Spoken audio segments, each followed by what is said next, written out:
கிறிஸ்தியத்துக்குள் அன்பு அழைக்கப்பட்ட அன்புக்குரிய சகோதர சகோதரிகள் யாவருக்கும் நம்முடைய பிதாவாகிய தேவனாலும் ஆண்டவராகிய இயேசு கிறிஸ்துவினாலும் கிருபையின் சமாதானம் மகிமை பெறுகிறது என்ற அன்பின் வாழ்த்துக்களோடு தேவன் இன்றைய நாளிலும் கிருபையாக ஒரு நேரத்தை கொடுத்து அவருடைய கௌரவமான வேதத்தை காண கிருபை செய்திருக்கிறார். ஆண்டவராகிய இயேசு கிறிஸ்துவின் மூலமாக நான் நன்றிகளை ஏற்றுக் கொண்டு இன்றைய பாடத்திற்குள்ளாக கடந்து செல்லலாம். மேலும் கோபை பாயனுடைய அன்பின் வாழ்த்துக்களையும் சகோதர சகோதரிடத்தில் தெரிவித்துக் கொள்கிறேன். ஸோ இன்னைக்கு நம்ம பார்க்கக்கூடிய பாடத்தினுடைய தலைப்பு மிரியம் அப்படிங்கக்கூடிய ஒரு தலைப்பு தான். ஸோ ஆல்ரெடி இந்த மிரியம் கேரக்டர் நமக்கு நல்ல பரிச்சயமான கேரக்டர் தான். ஏன்னா சண்டே கிளாஸ்ல இருந்து அந்த மிரியம் குறித்து நிறைய ஸ்டோரிஸ் வந்து நம்ம படிச்சிருக்கோம். ஸோ இந்த சப்ஜெக்ட் எப்படின்னா கேரக்டர் டெவலப்மெண்ட் ஓரியன்டான ஒரு சப்ஜெக்ட் தான். இப்போ மிரியம் அப்படிங்கிறவங்களோட கேரக்டர் எப்படி இருந்துச்சு அதை டீகோடு, அதுக்கப்புறமா நம்ம அவங்களிடத்துல வந்து என்ன மாதிரியான காரியத்தை இந்த கடைசி நாட்களில் கற்றுக்கொள்ள போறோம் அப்படிங்கிறது தான். சிம்பிளான சப்ஜெக்ட் தான். மேக்ஸிமம் 75 மினிட்ஸ் 1.5 மணி நேரம் ஆகும். சகோதரர்கள் இப்படி ப்ரிப்பேர் ஆயிருக்கு. ஸோ இப்போ ஃபர்ஸ்ட் வருஷம் வாசம் என்னாகும் 20ஆம் அதிகாரம் 1ஆம் வசனம். இப்போ இஸ்ரேல் ஜனங்கள் எகிப்துல இருந்து கானான் நோக்கி பிரயாணப்படுறாங்க. மொத்தம் வனாந்தர பிரயாணம் நமக்கு நல்ல தெரியும், 40 வருஷங்கள் வனாந்தர பிரயாணத்துல. இப்போ இந்த என்னாகும் 20ஆம் அதிகாரத்தில் நம்ம வாசிக்கக்கூடிய காலப்பகுதி என்னன்னு பார்த்தீங்கன்னா 40வது வருஷம். இப்போ இஸ்ரேல் ஜனங்கள் மொத்தம் 39 வருஷங்கள் எப்படி இருப்பாங்க, பிரயாணப்பட்டு இருப்பாங்க. கடைசி ஒரு வருஷம் எப்படி இருக்கும்னு பார்த்தீங்கன்னா ஃபுல்லா அந்த யுத்தங்கள் நம்ம வாசிக்கிறோம் இல்லையா.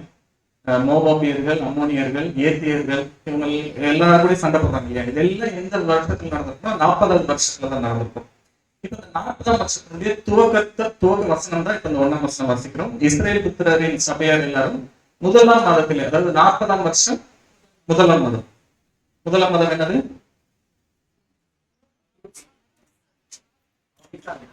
நீசான் அப்படின்தான். நீசன் இல்லையா, ரெண்டு ஒண்ணு தானே. சண்டே கிளாஸ்ல இருந்தாங்க அவங்க சொல்லிடுவாங்க. சரி, ஆபிப் அல்லது நீசான். இப்ப இந்த முதலாம் மாதம் சீன் வனாந்தரத்திலே சேர்ந்தது. இந்த சீன் வனாந்தரம் எங்க இருக்குது அப்படின்னு பார்த்தோம்னா, இப்போ பாரான் வனாந்தரம் முன்னாடி இருப்பாங்க. அதுல தான் இவ்வளவு நாள் வருஷங்கள் அங்க இருந்திருப்பாங்க. அதுக்கு அடுத்த பிரயாணம் தான் எங்க இருக்குதுன்னு பாத்தீங்கன்னா இந்த சீன் வனாந்தரத்துல இருந்து பிரயாணம் துவங்குது. ஆனா எடுத்த உடனே எப்படி இருக்குன்னு பாத்தீங்கன்னா, ஜனங்கள் காதேசிலே தங்கியிருக்கைகள். நம்ம காதேசி பர்ணையெல்லாம் கேள்விப்பட்டிருக்கோம். இவங்க போய் இதெல்லாம் பண்ணிட்டு வருவாங்க இல்லையா, ஸ்பை ஒர்க்லாம் பண்ணிட்டு திருப்பி வந்து செட்டில் ஆகிற இடம் எதுன்னு பாத்தீங்கன்னா இந்த காதேஸ். இப்ப இந்த காதேசிலே தங்கியிருக்கையில் மிரியாம் மரணம் அடைந்து அங்கே அடக்கம் பண்ணப்பட்டாங்க அப்படிங்கிற ஒரு விஷயம். இப்ப இந்த இடத்துல பார்த்தோம்னா தொடர்ந்து அந்த 20ஆம் அதிகாரத்துல வசனங்கள் வாசிக்கும் போது என்ன இருக்கும்னா, ஜனங்கள் அந்த மிரியாம் நிமித்தம் என்ன பண்ணுவாங்கன்னா துக்கம் அனுசரிச்சுப்பாங்க அப்படின்னு இருக்கும். இவங்க மறுச்சதி நிமித்தமாக என்ன பண்ண மாட்டாங்க, பிரயாணம் பண்ண மாட்டாங்க. இது வந்து இஸ்ரேல் ஜனங்கள் இடத்துல ரொம்ப ரேரான ஒரு விஷயம். யாரும் அவ்வளவு சீக்கிரம் என்ன பண்ண மாட்டாங்கன்னா ஒருத்தவங்களுக்கு இம்பார்ட்டன்ஸ் கொடுக்க மாட்டாங்க. இப்போ அனுதர்த்தினாரியா யாருன்னு பாத்தீங்கன்னா மோசே, அவர் தான் லீடர். ஆனா அவரவே என்ன பண்ணிட்டு இருப்பாங்க, ஏதாச்சும் வந்து முறுமுறுக்கிறது, குறை சொல்றது, அந்த மாதிரி வந்து ரொம்ப டார்ச்சர் பண்ணிட்டு இருப்பாங்க. ஆனா மிரியாம் கேரக்டர் அப்படி கிடையாது. ஏன் அப்படின்னா எந்த இடத்துல அவங்க பெருசா எக்ஸ்போஷர் ஆன மாதிரி இருக்காது. நம்ம இப்ப நீங்க சப்ஜெக்ட்லயே பார்க்க போறோம், குறிப்பிட்ட ஒரு சில வசனங்கள் மட்டும் தான் அவங்க வர போறாங்க. ஆனா இஸ்ரேலர்கள் மத்தியில பெரிய இம்பாக்ட் ஏற்படுத்தினது யாருன்னு பாத்தீங்கன்னா இந்த மிரியாம் அப்படிங்கக்கூடிய சகோதரி. இப்ப இவங்க மறிச்சிருவாங்க, அங்கேயே அடக்கம் பண்ணப்பட்டுவாங்கன்னு பாக்குறோம். இஸ்ரேல் ஜனங்கள் பிரயாணப்படாம இவர்களுக்காக துக்கம் கொண்டாடக்கூடிய காலப்பகுதி என்ன பண்ணியிருப்பாங்க, முடிச்சிருப்பாங்க. இதுக்கப்புறம் தான் அவங்களுடைய யுத்த காலப்பகுதிகள் என்ன தோணும் அப்படின்னு நம்ம பார்க்கணும். ஸோ இது மறுபடியும் தான் சப்ஜெக்டோட எண்டுல மறுபடியும் இதே பார்க்க வரலாம். இப்போ முதல்ல இந்த மிரியாம் அப்படிங்கிறவங்க யார், எங்க நமக்கு வந்து பைபிள்ல இன்ட்ரோ ஆகுறாங்க. வெரி ஃபர்ஸ்ட் அப்படின்னு பார்த்தோம்னா மோசேயுடைய காரியத்துல தான். அப்ப அந்த இவர் இருக்காரு இல்லையா, பார்வோன், அவர் என்ன பண்ணுவாரு, இஸ்ரேல் ஜனங்கள்ல அதிகமா பெரியக்கூடாதுங்கிறதுனால இந்த குழந்தைகள் எத்தனை மாதத்திற்கு 3 மாதத்துக்கு உட்பட்ட ஆண் குழந்தைகளை கொல்லணும் போது இப்ப அந்த இடத்துல என்ன பண்றாங்கன்னா மோசையினுடைய தாய் அவங்க என்ன பண்றாங்கன்னா மோசையை நாணல் பெட்டியில் ஒழிச்சு வச்சு அந்த நதியில அனுப்புறாங்க. இதெல்லாம் நமக்கு தெரிஞ்ச விஷயம். அந்த இடத்துல வாசிக்கலாம். யாத்ராகமம் 2ஆம் அதிகாரம் 3ஆம் வசனம் 4ஆம் வசனம். யாத்ராகமம் 2ஆம் அதிகாரம் 3ஆம் வசனம் முதல், அவள் அதை அப்புறம் ஒழித்து வைக்க கூடாமல் ஒரு நாணல் பெட்டியை எடுத்து அதற்கு பிசினும் கீழும் பூசி அதிலே பிள்ளையை வளர்த்தி நதியோரமாய் நாணலுக்குள்ளே வைத்தாள். அதற்கு என்ன சம்பவிக்கும் என்பதை அறியும்படி அதன் தமக்கு தூரத்திலே நின்று கொண்டிருந்தார். இப்ப என்ன அப்படின்னா இந்த மோசே அப்படிங்கிற ஒரு குழந்தையை காப்பாற்றுறதுக்காக நம்ம என்ன பண்ணாங்க, நாணல் பெட்டியில வச்சு அது என்னது பிசின் கீழ் இதெல்லாம் போட்டு என்னன்னா தண்ணி வாட்டர் ப்ரூஃபா ரெடி பண்ணி என்ன பண்ணாங்க, நதியோரமாய் நாணலுக்குள்ள வச்சுட்டாங்க. இப்ப அந்த குழந்தைக்கு என்ன சம்பவிக்கும்ங்கிறத பார்க்கறதுக்காக ஒரு கேரக்டர் உள்ள என்றாங்க. அவங்கள யாருன்னா அந்த குழந்தையினுடைய தமக்கை. தமக்கைனா அக்கா. அக்கா என்ன பண்ணாங்க, தூரத்திலே நின்று அதை என்ன பண்ணிட்டு இருக்காங்க, வாட்ச் பண்ணிட்டு இருக்காங்க. ஏன் அப்படின்னா காப்பாற்றுறது தான் அல்டிமேட் மோட்டிவ். ஆனா காப்பாற்றுறதுக்காக யாராச்சும் நதியில் வச்சு விடுவாங்களா? திடீர்னு ஒரு ஏதோ அடிச்சு போயிடுச்சு என்ன பண்றது? அதனால இது கேரக்டர்ல வாட்ச் பண்றது யாரு அந்த இடத்துல வராங்கன்னா அந்த குழந்தையினுடைய அக்கா. அவங்க பேர் தான் என்னது, மிரியம். இப்ப இவங்க வாட்ச் பண்ணிட்டே இருக்கிறாங்க. வாட்ச் பண்ணிட்டே இருக்கும்போது டைரக்டா அந்த குழந்தை இப்ப யார் கையில போய் சேருது அப்படின்னா பார்வனுடைய குமாரத்தினுடைய கையில போய் சேருது. அதையும் பார்த்துக்கலாம். 7ஆம் வசனம் 8ஆம் வசனம். அப்பொழுது அதின் தமக்கை பார்வோனின் குமாரத்தியை நோக்கி, உமக்கு இந்த பிள்ளையை வளர்க்கும்படி எபிரேய ஸ்திரீகளில் பால் கொடுக்கிற ஒருத்தியை நான் போய் உம்மிடத்தில் அழைத்துக் கொண்டு வரட்டுமா என்றாள். அதற்கு பார்வோனுடைய குமாரத்தை அழைத்துக் கொண்டு வா என்றாள். இந்த பெண் போய் பிள்ளையின் தாயையே அழைத்துக் கொண்டு வந்தாள். இப்ப என்ன ஆகுது அப்படின்னு பார்த்தோம்னா, அந்த குழந்தை டைரக்டா யார்கிட்ட போறாங்க, பார்வனுடைய குமாரத்தின் இடத்துல போய் என்ன கேக்குறாங்க, அந்த குழந்தையை வளர்க்கறதுக்கு என்ன கேக்குறாங்க, இந்த பிள்ளைக்கு வளர்க்கும்படி எபிரேய ஸ்திரீகளில் பால் கொடுக்கிற ஒருத்தையை நான் போய் உம்மிடத்தில் அழைத்து கொண்டு வரட்டுமா அப்படின்னு இந்த சிறுமி கேட்கிறாங்க. உடனே அவங்க என்ன பண்ணிடுறாங்க, நான் போய் கூப்பிட்டுவாங்க. இப்ப இந்த கான்வர்சேஷன் பார்த்தோம்னா பெருசா தியானிக்கிற மாதிரி எதுவும் இல்லாத மாதிரி இருக்கும். இப்ப என்னென்ன யோசிக்கணும்னா, இப்ப இந்த விஷயம் பண்றாங்க இல்லையா, இந்த டைம்ல மிரியமோட ஏஜ் என்னவா இருக்கும் அப்ராக்சிமேட்டா? ஏன்னா அவங்களுடைய வயது வந்து குறிப்பிடப்படல. மோசே ஆவதுக்கு மட்டும்தான் வயது குறிப்பிடப்பட்டது. 8 வயசு இருக்கும். 18 10 வயசுக்குள்ளதான் அப்ராக்சிமேட்டா கனெக்ட் போட்டீங்கன்னா 10 இயர்ஸ்க்குள்ளதான் 10 to 15 இயர்ஸ் வச்சுக்கலாம். இப்ப நம்ம இதுல நம்ம புரிஞ்சுக்கணும்னா எத்தனாவது ஸ்டாண்டர்ட் படிப்போங்க? 10ல இருந்து 15 வயசுனா ஒரு 6th ஸ்டாண்டர்ட்ல இருந்து 10th ஸ்டாண்டர்டுக்குள்ள வச்சுக்கோங்க. அவ்வளவுதான் அவங்களோட ஏஜ். இப்போ யாருக்கு, மிரியம் அந்த ஸ்டேஜ்ல தான் வெரி ஃபர்ஸ்ட் ஸ்டேஜ்ல வராங்கன்னு பாத்தீங்கன்னா இந்த சீன்ல வராங்க. இப்ப போய் என்ன கேக்குறாங்க, அந்த பார்வனுடைய குமாரத்திட்ட போய் நான் இந்த பிள்ளையை வளர்க்கும்படிக்கும் பால் கொடுக்கறதுக்கும் நான் போய் எங்க போய் கூப்பிட்டு வரேன், எதிரிய ஸ்திரீகள்ல போய் நான் கூப்பிட்டு வரட்டா அப்படின்னு கேக்குறாங்க. இப்ப நம்ம யோசிச்சுங்க, இப்ப அந்த பார்வனுடைய குமாரத்தி அப்படின்னா ஒரு இளவரசி தானே. அவங்க ஓரளவுக்கு எப்படி இருப்பாங்க, இன்டெலிஜென்டா தான் இருந்திருப்பாங்க. திடீர்னு ஏதோ ஒரு குழந்தை வருது, அது யாருன்னு பார்த்துட்டு இருக்காங்க. திடீர்னு அந்த பக்கத்துக்கு ஒரு சிறுமி வந்து என்ன கேட்கறாங்க, நான் போய் உங்களுக்கு போய் எதிரே ஸ்திரீகள் இருந்து ஒருத்தவங்க கூப்பிட்டு வரட்டுமா அப்படின்னு இவங்க வேற என்ன பண்ணிட்டாங்க, அபூர்வ பண்ணிட்டாங்க. என்ன அந்த இடத்துல நடந்திருக்கும் கொஞ்சம் டீட்டெயில் யோசிச்சுன்னா, இப்ப நம்ம யாராச்சும் சின்ன குழந்தைங்க வந்து பேசுச்சுன்னா நம்ம என்ன பண்ணுவோம், நீ யாரு, உனக்கு எப்படி தெரியும், எல்லா டீடைல்ஸும் நம்ம கலெக்ட் பண்ணுவோம்ல. அவங்க கேட்ட உடனே அவங்க அப்ரூவல் பண்ணிருக்க மாதிரியான விஷயங்கள் இருக்காது. இப்போ ஃபர்ஸ்ட் இவங்க கேட்கறது வந்து யாருன்னா, யார்கிட்ட போய் கேட்கறாங்க, எகிப்து நாட்டினுடைய இளவரசிட்ட போய் கேட்கறாங்க. அங்க இந்த எதிரே ஸ்திரீகள், அதாவது இஸ்ரேலர்கள் இருக்காங்க இல்லையா, அவங்க என்ன நிலைமையில இருக்கிறாங்க, அப்போ அடிமைகளாக இருக்கிறாங்க. கரெக்டா, அடிமைத்தனத்துல தான் இருந்துட்டு இருக்காங்க. இப்ப அந்த குழந்தை என்ன கேட்கிறாங்கன்னா, இந்த குழந்தைய வளர்க்கறதுக்கு போய் அடிமைகள்ல ஒருத்தைய போய் நான் கூப்பிட்டு வரணும். இவங்க என்ன பண்றாங்க, ஓகே அப்படின்னு சொல்லிட்டாங்க. இப்ப ஒருவேளை அந்த குழந்தை மேல நிஜமாவே வந்து பார்வனுடைய குமாரத்துக்கு வந்து இன்ட்ரெஸ்ட் இருக்குன்னு வச்சுருவோம், வளர்க்கணும்னா அவங்க போய் எங்கே வளர்த்துருக்கலாம், எகிப்துல வளர்க்கறதுக்கு ஆள் இல்லாம இருந்திருக்கும். அரண்மனைக்குள்ள வளர்க்கறதுக்கு அவங்களுக்கு பணிவிடைக்காரர்களே நிறைய இருந்திருப்பாங்க. அதுல யாரையும் ஒருத்தவங்களை கூப்பிட்டு கூட என்ன பண்ணிருக்கலாம், தயாரி பண்ணி கூட வளர்த்துக்கலாம்ல. ஆனா இந்த குழந்தை போய் கேட்குது, நான் எதிரே ஸ்திரீகள்ல போய் கூப்பிட்டு வரட்டுமா, உடனே நீ என்ன பண்ணிட்டாரு, போய் கூப்பிட்டு வா அப்படின்னு சொல்லி அந்த அம்மா சொல்லிட்டாங்க. என்ன ஏதோ ஒரு பார்ட் உள்ள மிஸ் ஆயிடுல. இப்ப ஃபர்ஸ்ட் என்னன்னா, அந்த பார்வனுடைய குமாரத்தை இருக்கிறாங்கல்ல, அவங்க என்ன ஐடென்டிஃபை பண்ணிருக்குன்னா, இது எதிரேய குழந்தை தான் ஃபர்ஸ்ட் என்ன பண்ணிருக்கோம், எப்படி எதை வச்சு ஐடென்டிஃபை பண்ணிருப்பாங்க. அப்படி கொள்ளணும்னு நினைச்சிருந்தா குழந்தை கிடைச்ச உடனே இவங்க என்ன பண்ணிருப்பாங்க,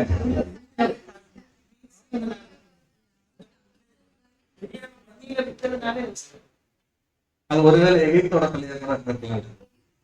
இப்ப குழந்தை எகிப்துல இருக்கக்கூடிய குழந்தையா, எபிரே குழந்தை, விச் மீன்ஸ் இஸ்ரேல் குழந்தையா அப்படிங்கறது எதை வச்சு விருத்த சேதம் பிறந்த எத்தனை நாள் என்ன பண்ணிருக்கணும், குழந்தைக்கு விருத்த சேதம் பண்ணிருப்பாங்க. விருத்த சேதத்தை வச்சுட்டு என்ன பண்ணிருப்பாங்க, ஐடென்டிஃபை பண்ணிருப்பாங்க. இவங்க வந்து எபிரேய ஸ்திரீகள்ல போய் கூப்பிட்டு வரட்டுமானே, ஓகே இந்த குழந்தை எந்த நாட்டை சேர்ந்ததுதான், எபிரேய குழந்தை, எபிரேயர்னா இஸ்ரேலரை சேர்ந்ததுதான். அதனால அந்த குழந்தையை வளர்க்கறதுக்கு யார கூப்பிட்டு வந்துக்கலாம், எபிரேய ஸ்திரீகளை கூப்பிட்டு வரணும்னு இவங்க என்ன பண்றாங்கன்னா உடனே அப்ரோல் பண்றாங்க. மோசேக்கெல்லாம் விருத்தசேதனை என்ன பண்ணப்பட்டாச்சு எத்தனை அது டிஃபரெண்ட் இது இல்லை.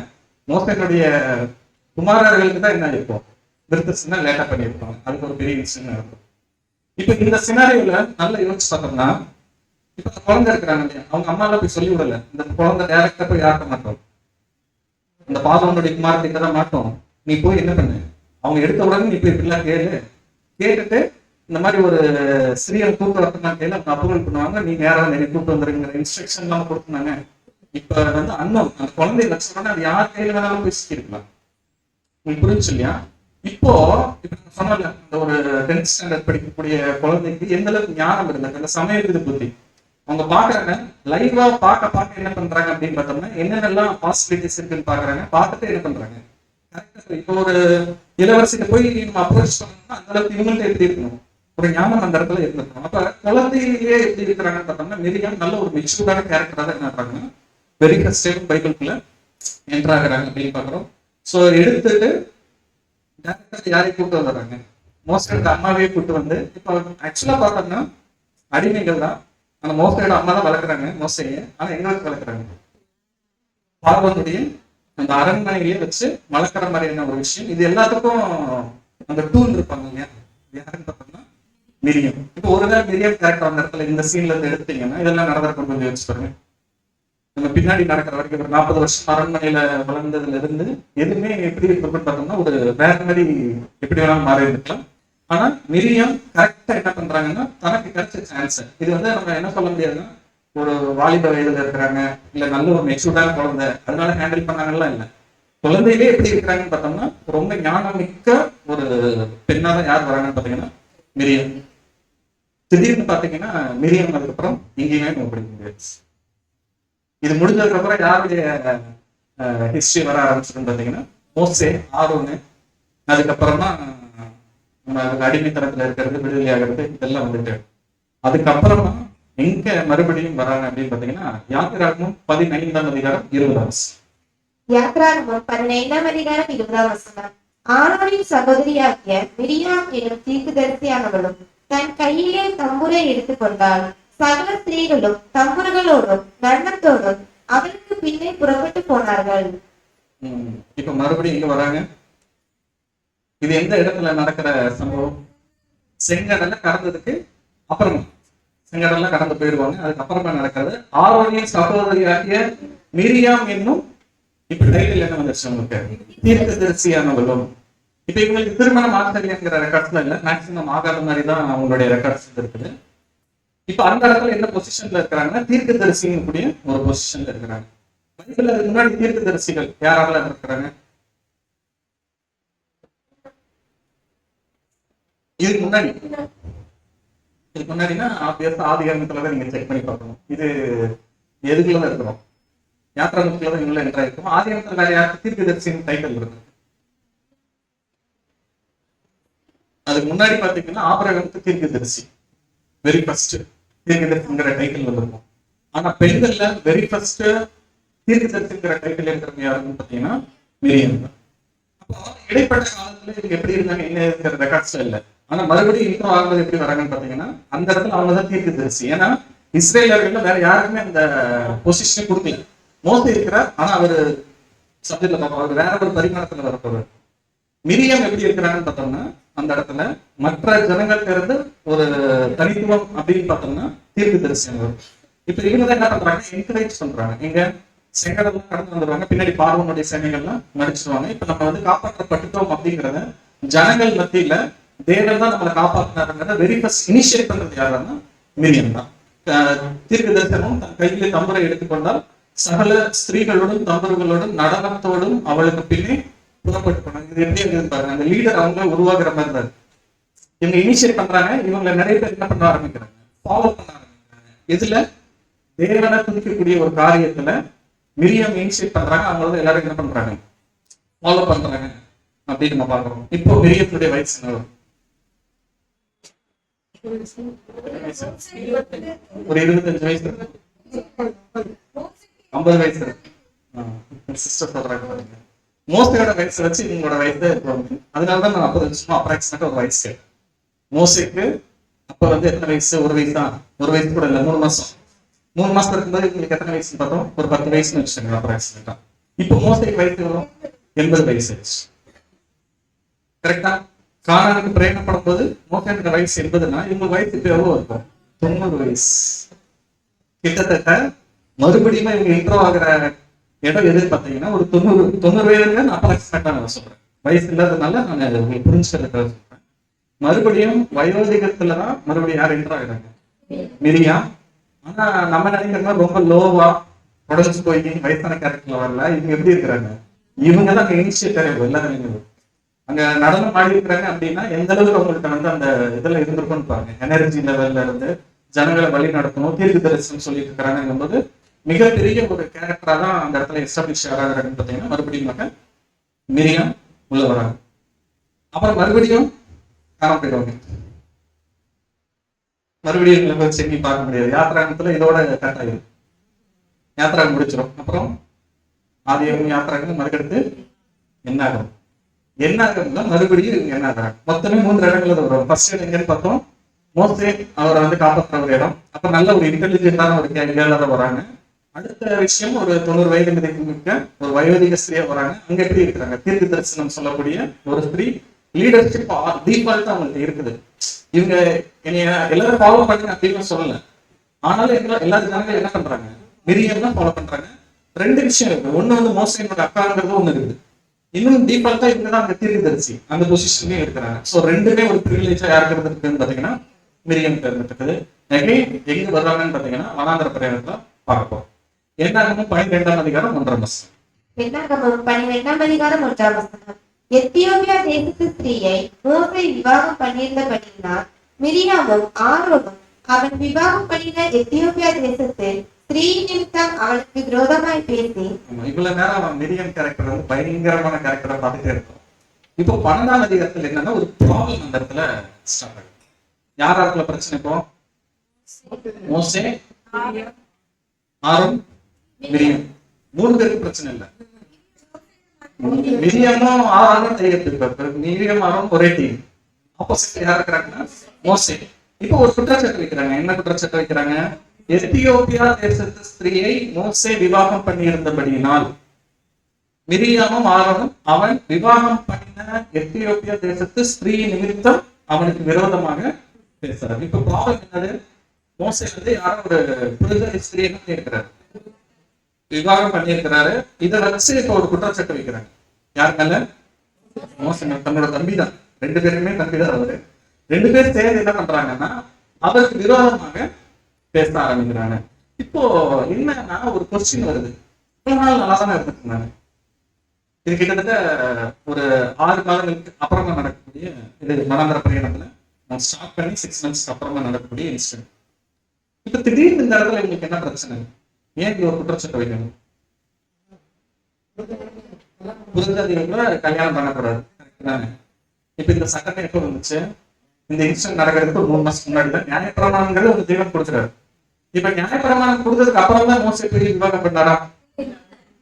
இவர் இதுக்கு முன்னாடி ஒரு 40 வருஷத்துக்கு முன்னாடி விவாகம் பண்ணிட்டாரு. ரொம்ப வருஷத்துக்கு முன்னாடி நடந்த ஒரு இன்சிடென்ட். இப்போ கிட்டத்தட்ட ஒரு 40 வருஷம் கழிச்சு இவங்க மறுபடியும் ப்ராப்ளம். மோசே வந்து எத்தியோப்பியா தேசத்து ஸ்திரீயை போய் என்ன பண்ணியிருக்காரு? விவாகம் பண்ணியிருக்கிறார். இப்ப இந்த ஒரு ப்ராப்ளம் எடுத்துட்டு வராங்க. இதுக்கு ஒரு ரீசன் இருக்கணும்ல. ஏதோ ஒரு காரணத்தினால தானே இந்த ஒரு ப்ராப்ளம் கொண்டு வர முடியும். என்ன பர்பஸ்னால இது கொண்டு வந்தாங்க? ஆப்வியஸ் தான். மோசே வேற ஏதாச்சும் குற்றச்சாட்டுகள் வைக்க முடியுமா? ஏதாச்சும் ஆப்ஷன்ஸ் இருக்குதா? வேற எந்த குற்றச்சாட்டும் வைக்க முடியாது. ஒரே ஒரு துறை அப்படின்னு சொல்லலாம். எதுல சொல்லலாம்? இவர் வந்து மேரேஜ் பண்ண விஷயத்துல. ஏன் அப்படின்னா இஸ்ரேல் ஜனங்களுக்குள்ளதான் என்ன பண்ணுவோம்? மேரேஜ் பண்ணிக்கணும். இது எப்பயே சொல்லப்பட்டாச்சு? ஆபிரகாமோட டைம் பீரியட்லயும் சொல்லப்பட்டாச்சு. இப்ப ஆபிரகாம் தன்னோட குமாரனுக்கு விவாகம் படிக்கிறதுல இருந்து அவங்க இனத்தாருக்குள்ளதான் என்ன பண்ணி இருந்தாங்க? சம்மந்த காலத்துல இஸ்ரேலர்கள் வந்ததுக்கு அப்புறமா அது கல்ச்சரா மாறிடுச்சு. புறஜாதிகள் இடத்துல போகக்கூடாது அப்படிங்கிற ஒரு விஷயம். இப்ப இது வந்து அபிஷியலா டெக்ளேர் ஆகிறது எப்ப அப்படின்னு பாத்தீங்கன்னா நியாயப்பிரமாணத்துல கரெக்டா ஒரு 3 மாசத்துல தானே நியாயப்பிரமாண கட்டளை என்ன கொடுக்கப்பட்டிருக்கும் அதுல வாசிக்கலாம். உங்களுக்கும் 7ஆம் அதிகாரம் 3ஆம் வசனம் 4ஆம் வசனம். இது ஃபாலோ பண்றீங்களா? சப்ஜெக்ட் ஈஸியா தான் போயிட்டு இருக்கு. ஏதாச்சும் டவுட் இருந்துச்சுன்னா இடையில நீங்க பாஸ் பண்ணி கூட கேட்கலாம். உபாகம் 7ஆம் அதிகாரம் 1ஆம் வசனம் முதல். அவர்களோட சம்பந்தம் கடமையாக உன் குமார்த்திகளை அவர்கள் குமாரருக்கு கொடாமலும் அவர்கள் குமார்த்திகளை உன் குமாரருக்கும் கொல்லாமலும் இருப்பாயாக. என்னை பின்பற்றாமல் அந்நிய தேவர்களை சேவிக்கும்படி அவர்கள் உன் குமாரரை விவாகம் பண்ணுவார்கள். அப்பொழுது கர்த்தருடைய கோபம் உங்கள் மேல் மூண்டு உங்களை சீக்கிரத்தில் அடிக்கும். இப்போ இது வந்து அபிஷியல் லா, கரெக்டா? இதுக்கு முன்னாடி வரைக்கும் இந்த மாதிரி கட்டளையே கிடையாது. இப்ப இந்த மாதிரி ஒரு கட்டளை இருக்குன்னு தெரிஞ்ச உடனேயும் இந்த ஆஸ்பர் இந்த லா பிரகாரமாக மோசே பண்ணது என்ன? இதுல இருந்து தப்பிக்க முடியுமா? மோசே ஆப்ஷனே கிடையாது. அதனால இந்த குற்றச்சாட்டு ஒண்ணு வச்சுக்கிறாங்க. ரீசன் என்னங்கிறது பின்னாடி பார்க்கலாம். இப்ப அதுக்கு முன்னாடி நாம திங்க் பண்ண வேண்டியது, இந்த கட்டளையை கொடுத்தது யார்தான்? தேவன் தான் கொடுத்தாரு. கரெக்ட் தானே? இப்போ மோசே அதுக்கு முன்னாடி யாரை கல்யாணம் பண்ணியிருக்காருன்னா ஒரு புறஜாதி ஸ்திரிய கல்யாணம் பண்ணியிருக்காரு. தப்புன்னு ஒரு வேலை தெரிஞ்சிருச்சுன்னா தேவன் எப்படி இருக்க மாட்டாரு? மோசையே கூப்பிடணும்னு அவசியம். ஆப்வியஸா தப்பு பண்ணியிருக்காரு, கூப்பிடறதுக்காக தேவனை முடிவு பண்ணியிருப்பார்ல. தேவன் ஆக்சுவலா என்ன பண்ணியிருக்காருன்னா அக்செப்ட் பண்ணியிருக்கிறார் யாருடைய மேரேஜ? மோசே. ஏன்னா அந்த இடத்துல அபிஷியலா நியாயப்பிரமாணம்ங்கிற ஒண்ணு கொடுக்கப்படல. அதுக்கு முன்னாடியே திருமணம் பண்ணியாச்சு. இது எல்லாம் தெரிஞ்சுதானே மோசையில தேவன் அழைச்சார். எல்லாம் தெரிஞ்சுதான் மோசைக்கு அந்த லீடர்ஷிப் பொசிஷன் கொடுத்தாரு. வழி நடத்தக்கூடிய எல்லா விஷயத்தையும் தேவன் தானே கொடுத்திருக்கிறாரு. இப்ப தேவன் அக்செப்ட் பண்ண ஒரு விஷயத்த இவங்க என்ன பண்றாங்க? முறுமுறுக்க ஆரம்பிக்கிறாங்க. இது வந்து ஒரு குற்றச்சாட்டை வச்சு பண்ணிடலாம் அப்படிங்கிற ஒரு விஷயம். அடுத்து அனதர் ஆங்கிள் யோசிச்சு பார்த்தோம்னா, இவர் நிஜமாவே புறஜாதி ஸ்திரியை தான் விவாகம் பண்ணியிருந்தாரா? மாமனாருங்கிறது எப்படின்னா, அவங்களை கல்யாணம் பண்ணதுனால நமக்கு ஐடென்டிஃபை பண்றதுக்காக அவர் மாமனாரி எத்திரோ அப்படின்னு சொல்லி மென்ஷன் ஆயிருக்கும். இவர் ரேண்டமா தான் ஓடி போவாரு. அந்த எகிப்தியனை கொலை பண்ணிட்டு ரேண்டமா ஒரு இடத்துக்கு ஓடி போவாரு. அப்படி ரேண்டமா ஓடுற இடம் எதுவா இருக்கும்? எத்தியோப்பிய தேசத்தா இருக்கும். அதுல எத்திரோன்னு ஒருத்தர் இருப்பாரு. அவர்கிட்ட போய் இவர் ஆடு மேய்ச்சிட்டு இருப்பாரு. அவருடைய மகளை இவர் திருமணம் பண்ணி கொடுத்திருப்பார். அதனால மாமன் அப்படின்னு சொல்லி மென்ஷன் ஆகிடும். இப்ப கேள்வி என்னன்னா, ஆப்வியஸா என்ன பேர் வந்துருச்சு? எத்தியோப்பியா நாட்டு ஸ்திரீ அப்படின்னு வந்துருச்சு. கரெக்ட் தானே? அப்ப அது புரிஞ்சது தானே? என்னன்னு பார்த்தோம்னா, இப்ப இந்த ஆர்ஜின்னு ஒண்ணு ஸ்டார்ட் ஆகுது இல்லை? அது எங்க ஸ்டார்ட் ஆகுதுன்னு பாத்தீங்கன்னா ஆபிரகாம்ல இருந்து தான் ஸ்டார்ட் ஆகுது. தேவனுடைய வாக்குத்தத்தங்கள் எல்லாமே வந்து யாருக்கு இருந்து ஸ்டார்ட் ஆகுதுன்னு பாத்தீங்கன்னா ஆபிரகாம்ல இருந்து தான் ஸ்டார்ட் ஆகுது. இப்ப இந்த மீதியான் தேசம் அப்படிங்கிறது தான் எத்தியோப்பியா இருக்கு இல்லையா? எத்தியோப்பியால அது வந்து பிளேஸோட நேம். மீதியானியர்கள் அப்படின்னு சொல்லி நம்ம நிறைய இடத்துல வாசிச்சு போடலாம். மீதியானியர்கள் வேற எங்கெல்லாம் நமக்கு தெரியும்.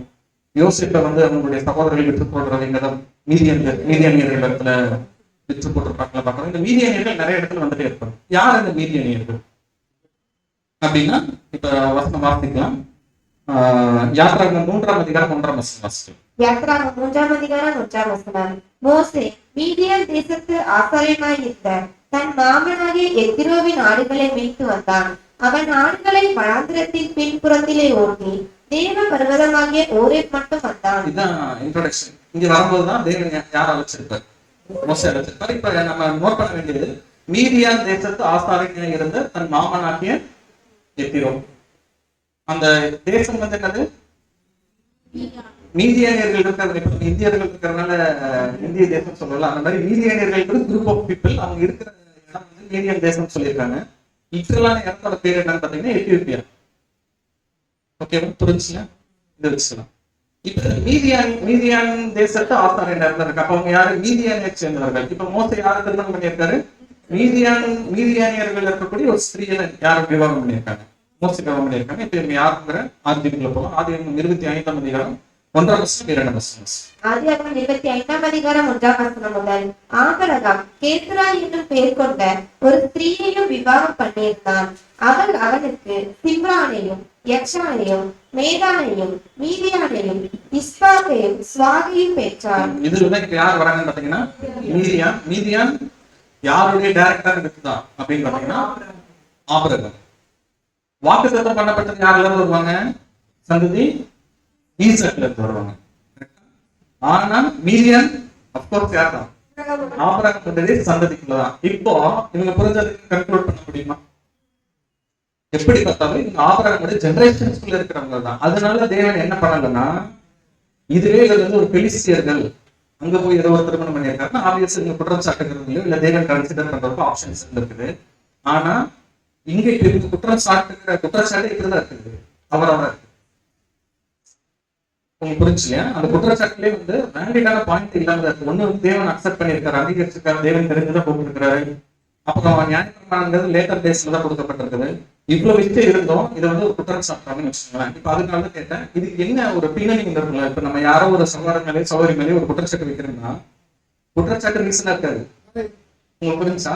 ரீசன் ஒண்ணா இருக்கும், அந்த ரீசனுக்கான அந்த காரணத்தை நிமித்தம் நம்ம குற்றம் சாட்டுகிற காரியம் வேற ஒண்ணா இருக்கும். இப்ப இவங்களுக்கு என்ன ப்ராப்ளம்?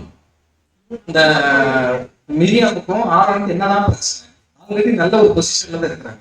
3 பேர் தான் டாப்ல இருந்தது. யாராரு? மோசே, ஆரோனு, மிரியாம். இவங்கதான் டாப் பொசிஷன்ல இருக்கிறாங்க.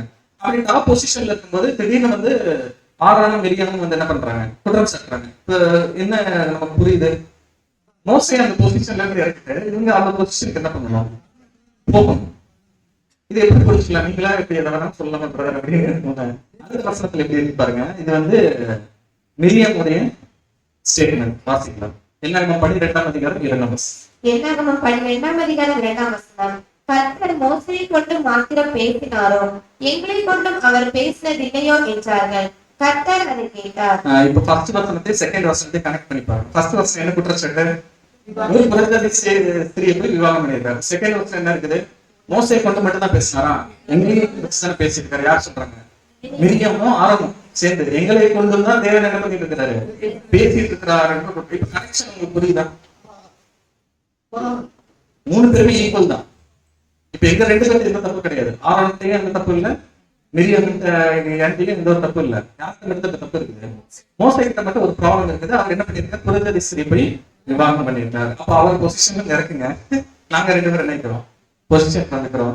இப்ப கான்வர்சேஷன் இவங்க 3 பேருக்குள்ளதான் நடந்துட்டு இருக்குது. யாரா இருக்குல்ல? மோசே, மிரியாம், ஆரோன் 2 பேர் கூட சொல்லிட்டு இருக்காரு. ஒருத்தர் பேசாம இருந்துட்டு இருக்காரு. ஆனா கேட்கறது யார் கேட்டுட்டு இருக்காரு? கர்த்தர் கேட்டுட்டு இருக்காரு. இப்ப இவங்க குற்றம் சாட்டுகிற மோசே எப்படிப்பட்டவர்கள்? 3ஆம் வசனம் வாசிக்கலாம். என்னாகமம் 12ஆம் அதிகாரம் 1ஆம் வசனம். மோசேயானவன் பூமியில் உள்ள சகல மனிதரிலும் மிகுந்த சாந்த குணம் உள்ளவனாய் இருந்தான். இப்படி இருக்கிற மனுஷன் இவங்க என்ன பண்றாங்க? குற்றம் சாட்டுறாங்க. அந்த மோசே குற்றம் சாட்டுகிற மோசே ஒருவேளை அரகண்டா இருக்கிறாரு, இல்ல நான் தான் வந்து இங்க வந்து லீடர், பவர்ஃபுல், நான் சொல்றதை எல்லாம் கேட்கணும் அப்படிப்பட்ட மனுஷன். ஆனா அப்படி இல்லை.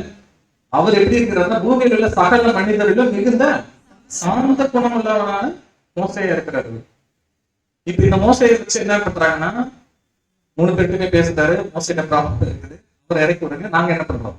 பொசிஷன் போறோம். இதுதான் இவங்களோட இன்டைரக்டான அப்ரோச். இப்ப இந்த மோசையோட கேரக்டர் ரொம்ப ரொம்ப இம்பார்ட்டன்ட் சொல்றதுக்கு என்னன்னா, இந்த சாந்த குணம் அப்படிங்கக்கூடிய ஒரு விஷயம் இல்லையா, இது அவ்வளவு ஈஸியா. ஏன்னா இப்ப நம்ம தனியா இருக்கிறோம், சாந்தம் இருந்துடலாம், பிரச்சனை இல்லை. அப்புறம் நம்ம ஒரு ஃபேமிலிக்குள்ள ஒரு 4-5 பேர் இருக்கிறோம், சாந்தம் ஒரு 20% நம்மளால என்ன பண்ண முடியும்? இல்ல ஒரு 80% கூட இருந்தலாம். நம்ம ஃபேமிலி தானே சொல்லி சனித்தன்மையோட கூட என்ன இருக்கலாம், இருந்துடலாம்னு வச்சுக்கலாம். அப்புறம் இப்ப நம்ம எக்லீசியன் வருவோம், இங்க கொஞ்சம் சாந்தம் என்ன இருக்கும்? சாந்தம் இருக்கிற மாதிரி இருக்கும். ஆனா உள்ளுக்குள்ள என்ன ஆகுதுன்னு பாத்தீங்கன்னா ஒத்து போகாது. இது ஒரு 100 பேர் இருந்தா, அதுக்கு ஒரு 500 பேர் இருந்தா, 1000 பேர் இருந்தா, மோசையோட கெப்பாசிட்டி என்னன்னா கிட்டத்தட்ட ஒரு 24 பேர் இருக்கிறாங்க. அதாவது அன்எக்ஸ்பெக்டட், யார் வேணாலும் எப்ப வேணாலும் எப்படி வேணாலும் ட்ரிகர் பண்ணலாம், என்ன வேணாலும் இருக்கலாம். அவங்களுக்கு சொந்த பிரச்சனைகள் நிறைய இருக்கும்.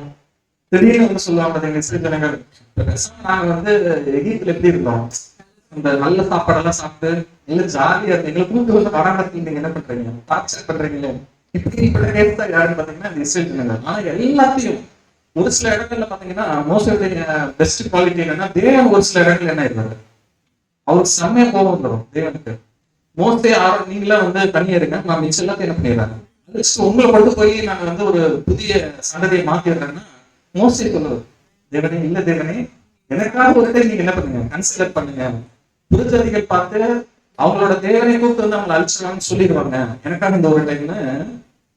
அதாவது எப்படி இமேஜின் பண்றது இல்ல, தேவன் டென்ஷன் ஆகும் போது இவர் போய் கன்சிடர் பண்ற ஒரு கேரக்டர் யாரு பாத்தீங்கன்னா இந்த மோசேங்கிற ஒரு கேரக்டர். எக்ஸாக்டா புதிய ஏற்பட்டது இது யாரோட கேரக்டர் இருக்குன்னு பாத்தீங்கன்னா மத்தேயு 11ஆம் அதிகாரம் 29ஆம் வசனம். இது ஆண்டவர் இயேசு கிறிஸ்து தன்னை குறித்து சொல்லக்கூடிய வசனம். வாசிக்கலாம். மத்தேயு 11ஆம் அதிகாரம் 29ஆம் வசனம். நான் சாந்தமும் மனத்தாழ்மையுமாய் இருக்கிறேன், என் நுகத்தை உங்கள் மேல் ஏற்றுக்கொண்டு என்னிடத்தில் கற்றுக்கொள்ளுங்கள், அப்பொழுது உங்கள் ஆத்மாக்களுக்கு இளைப்பாறுதல் கிடைக்கும்.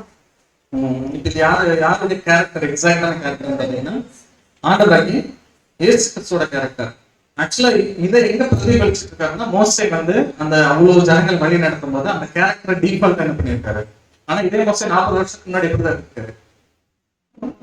அவர் வந்து கொஞ்சம் டெம்பர் பார்த்தாங்கன்னா அவங்களுக்கு பொறுக்க முடியாது. ஆனா அதுக்கப்புறம் 40 வருஷம் நாடுகள்லாம் மேய்ச்சு அவர் வந்து எப்படி கேரக்டர் வந்து இம்ப்ரூவைஸ் பண்ணியிருக்காருன்னா, இருக்கிறது பெஸ்ட் சாந்தகுணம்னா மோசே தான் அப்படிங்கிற மாதிரி பின்னாடி நாட்கள்ல ஆண்டவர் இயேசு கிறிஸ்து அதனாலதான் எபிரேயர்கள் எல்லாம் சொல்லும்போது மோஸ்ட்லி நிறைய இடங்கள்ல வந்து இயேசு கிறிஸ்து கம்பேர் பண்ணுவாங்கல்ல, ஈஸியா கம்பேர் பண்ணிட முடியாது, பொசிஷன் கம்பேர் பண்ண முடியாது.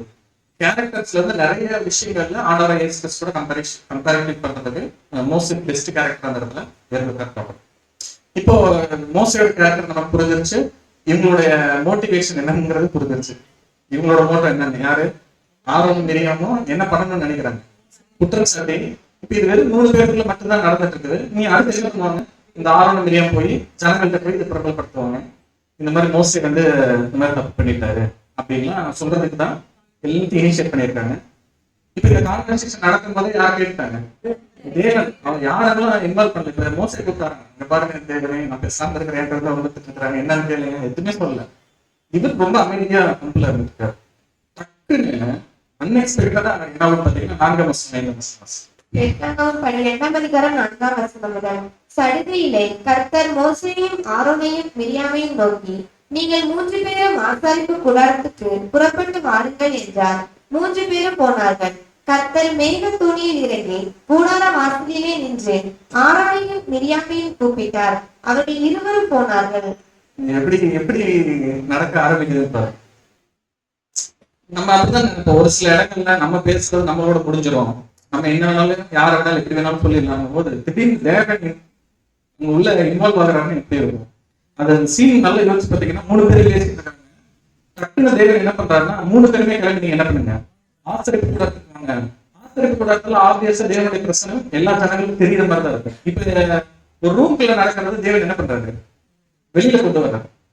3 பேர் கிளம்பி வாங்கன்னு சொல்லிட்டு 3 பேருமே போறாங்க. திடீர்னு கர்த்தர் மேக தூணில் இறங்கி கூடார வாசலில் நின்று யாரை மட்டும் நீங்க உள்ள ஒண்ணு கூப்பிடுறாரு, ஆரோனையும் மிரியாமையும் மட்டும் எதுக்குள்ள கூப்பிடுறாருன்னா, எங்க கூப்பிடுவாரு அது உள்ளதான் எங்க மகாபரிசுத்த ஸ்தலம். இப்போ அதெல்லாம் பின்னாடி. இப்ப பிரச்சனை என்னன்னா, அவங்க வந்து பிரதான ஆசிரியரா அப்படிங்கிறதுலாம் இல்லை, அது வந்து முறைமைகள், அது வருஷத்துக்கு ஒரு டைம் போறது. இப்ப பிரச்சனை என்ன அப்படின்னா, அப்புறம் இன்னொன்னு வந்து இங்க இப்ப எப்படின்னா என்ன சொல்றது, பாவங்கள் நிவர்த்தி பண்றது அப்படிலாம் இல்லை. பிரச்சனை இப்ப எங்க யாராருக்கு டைரக்டா வந்துருச்சுன்னா, உள்ள இன்வால்வ் இருக்கிறது பிரதான ஆசிரியர், சரியா? அப்புறம் அவங்க அக்கா தீர்க்கதரிசி. இவங்க குற்றச்சாட்டு வச்சிருக்கிறது யாருன்னு பாத்தீங்கன்னா, தேவன் தெரிஞ்செடுத்த ஒரு மனுஷன் மோசே மேல. அதனால இப்ப என்ன பண்றாருன்னா, ஆசிரியர் கூடத்துக்கு கிளம்பி வாங்கன்னு சொல்லிட்டு 3 பேர் வெளியில அந்த இதுல நிக்கிறாங்க, கேட்ல நிக்கிறாங்க. 2 பேர் மட்டும் நீங்க என்ன பண்ணுங்க, உள்ள வாங்கினா இந்த 2 பேருக்கு இப்ப எப்படி இருக்குன்னு பாருங்க. ஏன்னா உள்ள போயிட்டு வெளியே வர்றது அவ்வளவு சாதாரணமான விஷயம். இப்ப பிரதான ஆசிரியரே போயிட்டு வரணும்னா பலிகள் செலுத்திட்டு போகணும். கரெக்டா பாவ நிவாரண பலி, சர்வங்க தகன பலி ரெடி செலுத்திட்டு தான் என்ன பண்ணிடணும், உள்ள போயிட்டு வரணும். போயிட்டு வரதும் நிறைய ஃபார்மாலிட்டிஸ், கையில தொங்க விட்டுட்டு போறது, கீழே இந்த பெல்ஸ் வச்சுட்டு போறது, இதெல்லாம் எதுக்குன்னா ஒருவேளை உள்ளே செத்து போயிட்டாங்கன்னா இங்க வெளியில இருந்து கையில வச்சு இழுக்கணுங்கிறதுக்காக இவ்வளோ ஒரு இக்கட்டான ஒரு விஷயம் இருக்குது. ஈஸியா என்ன பண்றாருன்னா, நீங்க 2 பேரும் உள்ள வாங்க அப்படின்னா, தப்பு பண்ணலன்னா ஓகே, நம்மளோட மோட்டிவ் கரெக்டா இருந்துச்சுன்னா பிரச்சனை கிடையாது, நம்ம தைரியம் என்ன பண்ணிடலாம், போயிடலாம். இப்போ 2 பேருக்கு நல்லா தெரியும் சொன்னது தப்புங்கிறத விட இவங்களுக்கு உள்ளுக்குள்ள மனசுல என்ன இருக்குங்கிறது தேவனுக்கு கரெக்டா தெரியுங்களா, என்ன காரணத்தினால இவங்க இதை பேச ஆரம்பிக்கிறாங்க அப்படிங்கிறது தேவனுக்கு எக்ஸாக்டா இருக்கு. 2 பேரும் என்ன பண்றாங்க, உள்ள போயிட்டாங்க. இப்போ மோசேக்கு உள்ள என்ன பேச போறாங்க என்ன எதுக்குறதெல்லாம் தெரியல. மோசே டைரக்டா தேவனுடைய பேச எதுவுமே தெரியாது. இவங்க 2 பேரும் மட்டும் உள்ள போயிருக்காங்க. இப்போ 6ஆம் வசனம் தேவன் மிரியாமையும் ஆரோன் பற்றியும் மோசேயை பத்தி சொல்ல ஆரம்பிக்கிறார். வாசிக்கலாம். அப்பொழுது அவர், என் வார்த்தைகளை கேளுங்கள், உங்களுக்குள்ளே ஒருவன் தீர்க்கதரிசியாய் இருந்தால் கர்த்தராகிய நான் தரிசனத்தில் என்னை அவனுக்கு வெளிப்படுத்தி சொப்பனத்தில் அவனோட பேசுவேன். என் தாசனாகிய மோசேயோ அப்படிப்பட்டவன் அல்ல. என் வீட்டில் எங்கும் அவன் உண்மையுள்ளவன். இது யாருக்கு இருக்குல்லே? மிரியம் தான் சொன்னாங்க. கர்த்தர் மோசை கொண்டு மாத்திரம் பேசினாரோ, எங்களை கொண்டு பேசினதில்ல. ஆபீஸா இந்த தீர்க்கதரிசி இருக்கிறதுனால நிறைய டைம் அவருடைய வார்த்தைகள் யாருக்கு வந்திருக்கும்? மிரியம் வந்திருக்கும் தான், இல்லைன்னு சொல்ல முடியாது. ஆனா டைரக்டா எப்பயுமே தீர்க்கதரிசிகளுக்கு அந்த வார்த்தைகள் ஒண்ணு சொப்பனத்துல வெளிப்படுத்துவார், இல்லைன்னா அசரீரி மரமாக வார்த்தையின் மூலமாக வெளிப்படுத்துவார். இப்படிதான் இருக்கும். இப்ப என்ன சொல்றதுன்னா, உங்களுக்குள்ளே ஒருவன் தீர்க்கதரிசி இருந்தார். மிரியாமுக்கு தான் அந்த அட்டாக்கே போகுது. கர்த்தராகிய நான் தரிசனத்திலே என்னை அவனுக்கு வெளிப்படுத்தி சொப்பனத்திலே அவனோட பேசுவேன். ஆனால் என் தாசனாகிய மோசையோ அப்படிப்பட்டவன் அல்ல. என் வீட்டில் எங்கும் அவன் உண்மையுள்ளவன். அவர் சொல்றாரு 8ஆம் வசனத்துல, நான் அவனுடன் மறைப்பொருளாக அல்ல. தீர்க்க தரிசனம் எப்பயுமே எப்படி இருக்கும்? மறைப்பொருளாக. இன்டைரக்டான ஒரு ஸ்லாங்ல தான் சொல்லுவாரு. தீர்க்க தரிசன பாஷையில சொல்லிடுவாரு. அவங்க இதுக்கான விளக்கம் சொல்லுவாங்க. மோசைகிட்ட அதை சொல்லுங்க, மறைமுகமாக அல்ல, முகமுகமாகவும் பிரத்யட்சமாகவும். நான் என்ன பேசணும்னு நினைக்கிறேனோ அப்படியே டைரக்டா நான் யார்கிட்ட பேச முடியும்? மோசைகிட்ட பேசுவேன். அவன் கர்த்தரின் சாயலை காண்கிறான். இப்படி இருக்க நீங்கள் என் தாசனாகிய மோசைக்கு விரோதமாக பேச உங்களுக்கு செம்ம ஒரு இது வைக்கிறாரு. பயம் இல்லாமல் போனது என்ன? இப்போ மறுபடியும் இந்த 2 பேர்த்தையும் பார்ப்போம். யார்கிட்ட? மிரியம் கிட்டையும் ஆரோன் கிட்டையும். அவங்க என்ன அப்ரோச் பண்ணிருப்பாங்க மோசை கிட்ட? அந்த பயம் இருக்காது. ஆபீஸ பயம் இல்லாம இருக்கிறதுக்கு என்ன இருக்கும்? தம்பி தானே. மிரியாமுக்கு எப்படி இருக்கும்னா, அந்த ஃபர்ஸ்ட் சினாரியோ ஞாபகம் இருக்கும். நான் காப்பாற்ற பையன் தானப்பா நீ, ஞாபகம் இருக்கா? அந்த நாகர்பேட்டையில வச்சு இவங்க தான் என்ன பண்ணாங்க, நான் வளர்த்த பையன் தானே. இது ஆபீசர். இப்ப நம்ம வீட்டுல நம்ம தம்பியோ தங்கச்சி இருக்காங்கன்னா எப்படி இருக்கும்? நம்ம நிறைய ப்ரிவிலேஜ் இருக்கும். நம்ம பேசுறது ரொம்ப ஃபார்மலா வாங்க போல பேசணும். நம்ம கேஷுவலா தான் பேசுவோம். 2 பேருமே அப்படி அப்ரோச் பண்ணாங்க இந்த இன்ஸ்டன்ட்ல. இப்ப தேவன் என்ன உங்களுக்கு நினைவுறாருன்னா, அவர் சொல்றாரு, மோஸ்ட்லி நீங்க என்ன நினைச்சிட்டு இருக்கிறீங்க? உங்களை மாதிரி நினைச்சிட்டு இருக்கிறீங்களா அப்படின்னு சொல்லிட்டு, என்னோட பாயிண்ட் ஆஃப் மோசை யார் அப்படின்னு சொல்லிட்டு தான் சொல்றாரு. அவன் என் வீட்டிலேயும் உண்மையுள்ளவன், நான் அவன்கிட்ட மறைப்பொருளாக இல்ல, முகமுகமும் பிரத்யட்சமும் பேசுறேன். அப்புறம் என்ன சொல்றாரு? அவன் என்னுடைய சாயலை காண்கிறான். யாருக்குமே இல்லாத ஒரு விஷயம் யாருக்கு மட்டும்தான் இருந்துச்சுன்னா மோசை கிட்ட. அதே மாதிரியாக மோசேக்கு என்ன இருக்குன்னா, அவர் எப்ப நினைச்சாலும் தேவன் போய் என்ன பண்ண முடியும்? பேச முடியும். ஃபார்மாலிட்டிஸ்ல கிடையாது. இப்ப நம்ம சொன்ன பிரதான ஆசிரியர் உள்ள போயிட்டு வரணும்னா வழிமுறைகள்ல இருந்து சுத்திகரிப்பு முறைகள்ல இருந்து எல்லாம் நிறைய இருக்குது. மோசேக்கு அப்படி எந்த விஷயமே கிடையாது. இவர் நினைச்சா இமீடியட்டா என்ன பண்ண முடியும்? உள்ள போய் பேசிட்டு வர முடியும். இந்த பிரிவிலேஜ் யாருக்கு மட்டும்தான் கொடுத்திருந்தாரு? மோசேக்கு மட்டும்தான் கொடுத்திருக்கிறார். இப்படி இருக்க இப்ப எப்படி சொல்ல, நீங்கள் என் தாசனாகிய மோசேக்கு விரோதமாக பேச உங்களுக்கு பயம் இல்லாமல் போனது என்ன? அப்ப என்ன இன்டைரக்டா கன்வே பண்றாரு? மோசைக்கிட்ட இந்த மாதிரிலாம் நீங்க என்ன பண்ண முடியாது, பேச முடியாது. அப்படி பேசணும்னா நிறைய ப்ரொசீஜர்ஸ் இருக்கு. மோசை பத்தி ஒரு விஷயம்லாம் சொல்லணும் அப்படின்னு இருந்துச்சு. என்னன்னா, ஒரு ஒரு ஆங்கிள் அவர் சொல்ல வர விஷயம் என்னன்னா, ஆரோனுக்கு ஒரு பொசிஷன் கொடுத்திருந்தார் தேவன். என்ன கொடுத்திருந்தாரு? பிரதான ஆசிரியர். மிரியாமுக்கு தீர்க்கதரிசி. 2 பொசிஷன் வச்சுங்க. இப்ப பிரதான ஆசிரியர் பொசிஷன் வெறும் ஆரோன் மட்டும் தான் இருக்குமா? ஆரோன் செத்துக்கிட்டாலும் வேற யாருமே பிரதான ஆசிரியர் வர முடியாதுன்னா இல்ல. பிரதான ஆசிரியர்ங்கிறது என்னது? ஒரு பொசிஷன். இவருக்கு அப்புறமே யார் வேணாலும் என்ன பண்ண முடியும்? பிரதான ஆசிரியர் அவருடைய குமாரர்கள் தொட்டு வர முடியும் வச்சுங்க. தீர்க்கதரிசி சேம் டைம் எத்தனை பேர் வேணாலும் என்ன பண்ண முடியும்? அந்த பொசிஷனுக்கு வர முடியும். மோசே அப்படி இல்லை. மோசே அப்படிங்கிறது என்னன்னு பாத்தீங்கன்னா ஒரு பொசிஷன். மோசேயோட பொசிஷன் யாரும் என்ன பண்ண முடியாது? ரீப்ளேஸ் பண்ண முடியாது. அதாவது மோசே இவங்க என்ன நினைச்சாங்கன்னா, அது ஒரு லீடர்ஷிப்.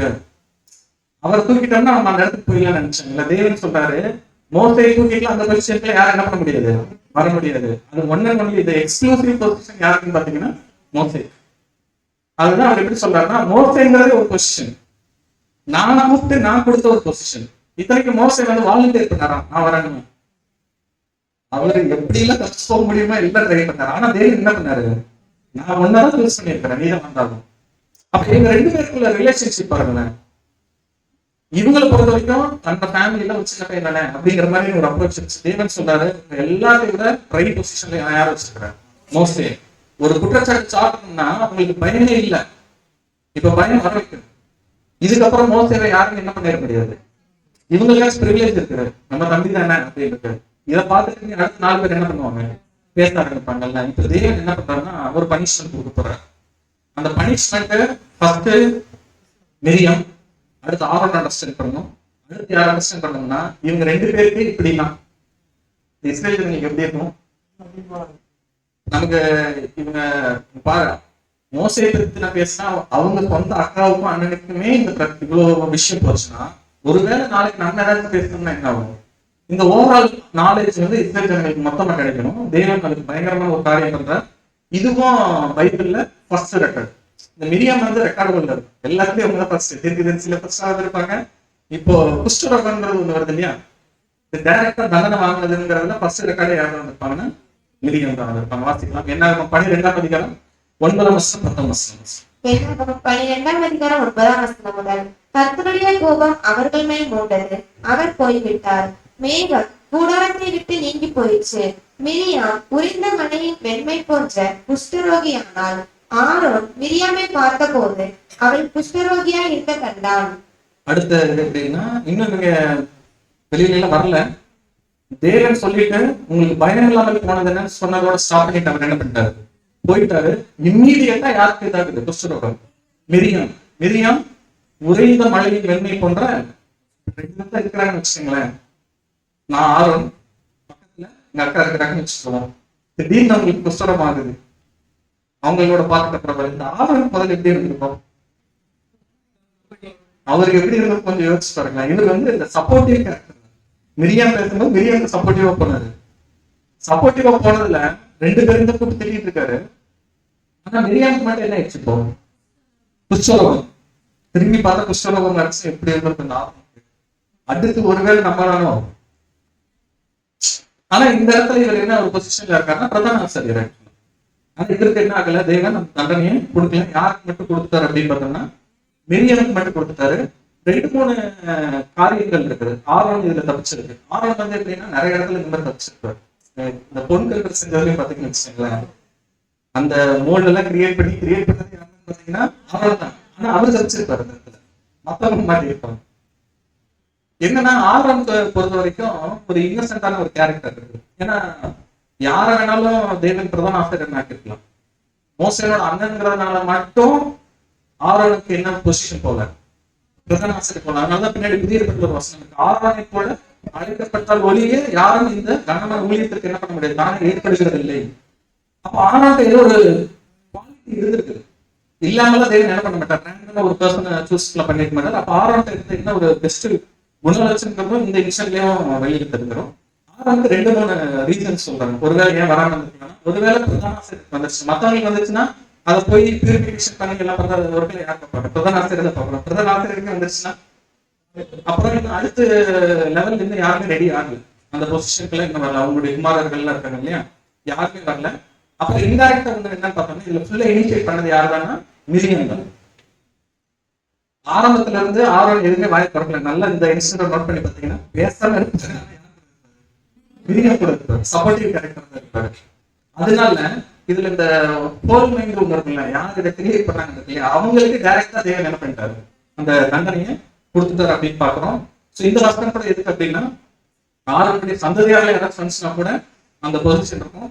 இப்ப ஆரோனே பிரதான ஆசிரியர் பொசிஷன்ல இருக்கிறதுனால என்ன ஆகுதுன்னு பார்த்தோம்னா தேவன் அந்த இடத்துல இவருக்கு ஒரு மன்னிப்பு கொடுத்துருக்கலாம் அப்படிங்கிறது. மன்னிப்பு கொடுக்கறதுக்கு ஒரு குணலட்சணம் இருக்கணும்ல. இன்னும் இவர் மன்னிப்புல கேட்கல. யாரு ஆரோன் மன்னிப்புல கேட்கல. அவர் வந்தாரு, திட்டுறாரு, இவங்களுக்கு குஷ்டரோகம் ஆகுது, அவர் பக்கத்துல போயிட்டாரு. இப்ப ஆரோன் இமீடியட்டா என்ன ஒரு இனிஷியேட் பண்றாரு வாசிக்கலாம். என்னாகமம் 12ஆம் அதிகாரம் 11ஆம் வசனம் 12. நான் தொடர்ந்து வசனங்கள் வாசிக்கிறோம். அப்பொழுது ஆரோன் மோசேயை நோக்கி, ஆணையின் ஆண்டவனே, நாங்கள் புத்தியினமாய் செய்த இந்த பாவத்தை எங்கள் மேல் சுமத்தாதிரும். தன் தாயின் கர்ப்பத்தில் பாதி மாம்சம் அழுத்தி செத்து விழுந்த பிள்ளையை போல அவள் ஆகாதிப்பாளாக என்றார். இப்ப ஆரோன் என்ன பண்றாருன்னா பிரேயர் பண்றாரு. ஆனா யார்கிட்ட பண்றாரு, மோசே கிட்ட. என்ன வார்த்தை யூஸ் பண்றாருன்னா இதுதான் நம்ம சொன்னோம். ஆசை கிட்ட இருந்த ஒரு பெஸ்ட் குவாலிட்டி என்ன அப்படின்னா, ஒருவேளை தப்பு நம்ம அண்டர்ஸ்டாண்ட் பண்ணறோம். இதே ரீசன் எங்கேயும் நீங்க போய் பார்க்கலாம்னா இந்த தொண்கள் செய்யறதுலயும் பார்க்கலாம். இந்த மாதிரி ஜனங்கள் செய்ய சொன்னாங்க. தேவன் கேட்ட உடனே நான் இமீடியட்டா தேவன் பக்கம் வந்துருவாரு, ஆரோன் வந்துடுவார். இந்த இடத்துல பார்த்தோம்னா இவர் தன்னுடைய தவறை ரியலைஸ் பண்ணிட்டு தான் இந்த வார்த்தையை சொன்னாரு. என்னது, ஆணில் ஆணிதாரணி. இப்ப என்ன, இப்ப இதுக்கு முன்னாடி என்ன பண்ணிட்டு இருந்தாரு, தம்பி அப்புறம் வந்து ஒரு குற்றம் செஞ்சிருக்கிறாரு, குற்றம் சாட்டிட்டு இருக்காங்க, அதுக்கெல்லாம் சப்போர்ட்டிவா இருந்தாரு. இம்மீடியட்டா இவர் என்ன அக்செப்ட் பண்ணாருன்னா, தேவன் வந்து சொல்லிட்டு போன உடனே உங்க எல்லாருக்கும் மேல நான் யாரை வச்சிருக்கிறேன், மோசே தான் வச்சிருக்காங்க. இம்மீடியட்டா இவரோட அக்செப்டன்ஸ் இருந்துச்சு. என்னதான் நம்பியா இருந்தாலும் அவருடைய வார்த்தை எப்படி இருக்குன்னா, ஆயின் ஆண்டவனே என்னோட லார்ட் அப்படின்னு சொல்லி யாரை மென்ஷன் பண்றாருன்னா, மோசே கிட்ட. நீங்க நல்லா யோசிச்சு பாருங்க, இப்ப தப்பு இவங்க பண்ணிட்டாங்க, தேவன் தண்டனை கொடுக்குறாரு, மறுபடியும் மன்னிப்பு யாராவது போய் கேட்கணும், தேவன் தான் போய் கேட்கணும். தேவனே கேட்டுக்கலாம்ல, தேவனே நாங்க தெரியாம பண்ணிட்டு எங்களை மன்னிச்சுருங்க. ஆனா ஆரோன் வந்து ரொம்ப இன்டெலிஜென்டா யாருக்கு அப்ரோச் சொன்னாரு இப்போ, மோசே கிட்ட. ஏன்னா தேவன் மேல இவர் போய் சொன்னாலும் தேவன் கேட்கறாங்க மைண்ட்ல இல்ல. யார் போய் சொன்னா கேட்பாங்க, மோசே போய் சொன்னா கேட்பாங்க. அப்படின்ட்டு யார்கிட்ட போறாங்கன்னா மோசே கிட்ட போறாங்க. மோசே கிட்ட போய் என்ன சொல்றாங்கன்னா, என் ஆண்டவனே நாங்கள் புத்திஹீனமா செய்த இந்த பாவத்தை எங்கள் மேல் சுமத்தாதீர்கள். நாங்க வந்து அறிவில்லாம பண்ணிட்டோம், தெரியாம பண்ணிட்டோம். இத்தனைக்கும் பார்த்தோம்னா மோசம் நினைப்பாரு, நானா உங்க பேர பாவத்தை சுமத்தினேன், நானும் தேவனுக்கு சொன்னேன். அவரே வந்தார், அவரு தண்டனை கொடுத்தார். ஆனா இப்ப என்ன பண்றாருன்னா, பரிந்து பேசுறதுக்கு மோசே இவர் அப்ரோச். தன் தாயின் கர்ப்பத்தில் பாதி மாம்சம் அழுகி செத்து விழுந்த பிள்ளை போல அவள் ஆகாத இருப்பாங்க அப்படின்னு சொன்ன உடனேயும் இம்மீடியட்டா மோசே இப்ப என்ன பண்ணிடுவாரு, தேவன்ட்ட என்ன பண்ணுவாருன்னா, இவங்களுக்காக பரிந்து பேசி எனக்காக இவங்க என்ன பண்ணிருங்க, மன்னிச்சிருங்க அப்படின்னு சொல்லிட்டு தேவன்ட்ட அந்த பிரேயர் பண்ணுவாரு. இந்த இதுலயும் நீங்க நல்லா யோசிச்சு பார்த்துக்கணும். மோசையோட கேரக்டர் ரொம்ப ப்ராமினென்டான கேரக்டர். நம்மளெல்லாம் யாராச்சும் சொல்லி அவங்களுக்கு தேவன் ஒரு தண்டனை கொடுத்தான்னு வச்சுக்கோங்களேன், நம்ம உலகத்துக்கு நம்ம தான் எப்படி இருப்போம், செம்ம ஹாப்பியான ஒரு கேரக்டர். பாருங்க, எனக்கு பதிலா தேவன் என்ன பண்ணியிருக்காரு, பதில் பேசிட்டாரு அப்படின்னு. ஆனா அங்க மோசை எப்படி கிடையாது, அவர் ரொம்ப ஹர்ட் ஆயிட்டாரு. எப்படி ஹர்ட் ஆயிட்டாருன்னா, தெரியாம செஞ்சு இப்படி ஒரு தண்டனைக்குள்ளாயிட்டாங்களே அப்படின்னு இப்படி ஒரு விஷயம், தெரிஞ்சதை நம்ம பண்ணிருக்க மாட்டாங்களோ அப்படிங்கிற மாதிரியான ஒரு வேல தேவன் போய் இவர் பிரேயர் பண்றாரு. தேவன் இமீடியட்டா என்ன பண்றாரு, இவரோட பிரேயர் கேட்கிறாரு. ஆனா புஸ்தகம் அப்படின்னா மேஜிக் மாதிரிலாம் இல்லை, வந்துடும் மன்னிச்ச உடனே திடீர்னு போயிருமானா இல்லை. அப்ப வந்து தேவன் என்ன சொல்லிடுறாரு, ஒருவேளை தன் தகப்பன் தன்னுடைய குமாரத்தனுடைய முகத்தில் காய்க்கு பின்னால் உண்டானால் அந்த அவமானம் இருக்கும் இல்லையா அவங்களுக்கு, அதே மாதிரி இது வந்து கட்டாயம் 7 நாள் என்ன இருக்கும், மிரியம் இருக்கும். 7 நாளுக்கு அப்புறம் தான் சரியா இல்லைன்னு சொல்லிட்டு அந்த ரெமிடியும் கொடுத்து என்ன பண்ணிடுவாங்க, தேவன் அந்த இடத்துல ஒரு மன்னிப்பை கொடுத்துருவார். ஓகேவா, கொடுத்துருவார். இப்ப இந்த 7 நாள் வரைக்கும் மிரியம் எப்படி இருப்பாங்க, கிறிஸ்தவரோக்கியா இருப்பாங்க. இப்ப இந்த 7 நாள் ஜனங்களுக்கு எப்படி இருக்கும். அப்புறம் மிரியமோட ரியலைசேஷன் இந்த இடத்துல ரொம்ப ரொம்ப இம்பார்ட்டன்ட். ஏன்னா இப்ப ஆரோன் வந்து அந்த இடத்துல என்ன ஆயிட்டாரு, அவருதான் அப்படிதான் தெரிஞ்சு இமீடியட்டா அவர் வந்து சேஞ்ச் ஓவர் காமிச்சிருவாரு. அவர் இருக்கிறதுல பெஸ்ட் கேரக்டர். மிரியம் அப்படி இல்லை, அவங்களுக்கு வந்து அனலைஸ் பண்ணியிருப்பாங்கல்ல, இது ஏன் நடந்துச்சு, நான் ஏன் இப்படி யோசிச்சேன். மிரியமோட ரியலைசேஷன் ரொம்ப இம்பார்ட்டன்ட். எந்த இதுல அந்த 7 நாள்ல, அந்த 7 நாள் பாருங்க என்ன 12ஆம் அதிகாரம் 15ஆம் வசனம் வாசிக்கலாம். அப்படியே மிரியாம் 7 நாள் பாளையத்துக்கு புறம்பே விலக்கப்பட்டிருந்தால் மிரியாம் சேர்த்து கொள்ளப்படும் மட்டும் ஜனங்கள் பிரயாணம் பண்ணாதிருந்தார்கள். இதுவும் நான் சொன்ன ரேர் கேஸ் தான். இப்போ ஒருத்தவங்களுக்காக ஒட்டுமொத்த ஜனங்கள் என்ன பண்ணல, பிரயாணப்படாம யாருக்காக வெயிட் பண்ணிட்டே இருக்கிறாங்க, மிரியாமுக்கு வெயிட் பண்ணிட்டே இருக்காங்க. அப்போ ஜனங்கள் மத்தியில மிரியாம் எப்படி நல்ல ஒரு பொசிஷன்ல இருக்கிறாங்க, நல்ல ஒரு பேர் வாங்கின ஒரு ஸ்திரியா இருக்காங்க. ஏன்னா ஒருத்தவங்களுக்காக எல்லாரும் 10 ஜனங்கள் போல்ட் ஆகணும்னா ரொம்ப இது இல்லை, அவங்களுக்காக எல்லாருமே வெயிட் பண்ணிட்டு இருக்கிறாங்க அப்படிங்கிறத பார்க்கணும். இப்போ இந்த டீகோடிங் நான் ஒன்று சொன்னேன், மிரியாம்ங்கிற கேரக்டர் நல்லா தானே இம்ப்ரூவ் ஆனாங்க, சூப்பரான கேரக்டரா வந்தாங்க. அதே மாதிரி ஜனங்கள் இப்ப செங்கடல் கடந்து வந்ததுலையும் சொன்ன செம்ம சூப்பரான கேரக்டரா தான் வந்தாங்க. என்ன காரியத்தினால இந்த மிரியம் இப்படி ஒரு சேஞ்ச் வர்றாங்க, நான் சொன்னேன்ல ரீசன் பிஹைண்ட் இருந்திருக்கணும். இவங்களுக்கு அந்த பொசிஷன் வரதெல்லாம் ஓகே, வரணும்னு நினைச்சுக்கலாம். ஆல்ரெடி இவங்க 3 பேருமே நல்ல ஒரு பொசிஷன்ல தானே இருக்கிறாங்க. மோசே, மிரியம், ஆரோன் நல்ல பொசிஷன்ல தானே இருக்கிறாங்க. அந்த பொசிஷனுக்குள்ளேயும் நான் ஏன் கைய வரணுங்கிற தாட் எங்களுக்கு வந்துச்சு. அதான் அதெல்லாம் தீர்க்கதரிசி. இப்போ இங்க எவ்வளவு தீர்க்கதரிசின்னு பேர் வாங்கினாங்க, செங்கடல் கடந்து வரும்போது இங்க தீர்க்கதரிசின்னு தான் இம்ப்ரூவ் ஆயிருக்காங்க. அப்ப அதுக்கு முன்னாடியே என்ன இருக்கணும், அந்த பொசிஷன்லாம் தேவன் கொடுத்துருக்கணும். எல்லாமே இருந்திருக்குது. ஜனங்கள் மத்தியில நல்ல ஒரு ப்ரிவிலேஜஸ் எல்லாம் இருந்திருக்குது. யாருக்கு, மிரியமுக்கு. திருப்பி வந்து ஒரு இடத்துல வந்துட்டு நீ இந்த மாதிரி புறத்ததி ஸ்திரீ வந்து கல்யாணம் பண்ணியிருக்கிற, குற்றம் பண்ணியிருக்கிற அப்பெல்லாம் குற்றச்சாட்டி தன்னுடைய தம்பி தான், வேற யாருனாலும் இப்போ போராடி பிடிக்கிறவர்கள் வராங்கன்னா ஓகே, அவங்களுக்கு அந்த பொசிஷனுக்கு வரணும்னு ஆசை வந்திருப்பாங்க. அதெல்லாம் தெரியல, அந்த 200 பேரோட சேர்ந்து பூமி வாய்ப்புல இருந்து போனது. இது கூட சரி வேற யாரும் அப்ரோச் பண்ணாங்க, இவங்க சொந்த ஃபேமிலிக்குள்ள தான் இருக்கிறாங்க, ரத்த சம்பந்தமான உறவுகள் தானே, எப்படி இவங்களுக்குள்ள இது தோணுச்சு? இப்ப நம்ம ஃபர்ஸ்ட் எடுத்த உடனே இவங்க அப்படி யோசிக்க முடியுமா? இவங்க காப்பாத்தினாங்கல்ல, இந்த மிரியம் தான் பின்னாடி இப்படிலாம் சொல்ல போறாங்கன்னு நமக்கு இருக்குமா? ஆரம்பத்துல அவங்களோட ரிலேஷன்ஸ் சூப்பரா தான் இருந்திருக்கு. அதே மாதிரி கானானுக்கு பிரயாணம் பண்ணும்போதும் எகிப்துல இருந்து கிளம்பும் போது இப்படிதான் இருந்திருக்காங்க, நல்ல ரிலேஷன்ஷிப்ல தான் இருந்திருக்காங்க. வனாந்திர பயணத்துல நல்லா தான் இருந்திருக்காங்க. திடீர்னு ஒரு இடத்துல தானே இந்த மாதிரி வந்திருக்கு. அந்த திடீர்னு ஆகிறதுக்கு என்ன ரீசன் உள்ள இருக்கு?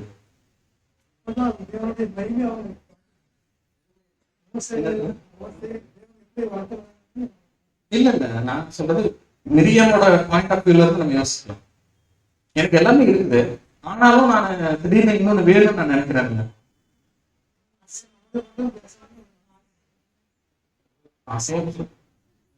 யார்கிட்ட மட்டும் தான் பேசுவாங்க, நம்ம யாராச்சும் யோசிக்க முடியுமா? பேச முடியாது இல்ல. இப்போ இதுல இன்டைரக்டா கேரக்டர் வந்து ஒண்ணு உள்ள வந்துட்டே இருந்தாங்க. அதனால இவ்வளவு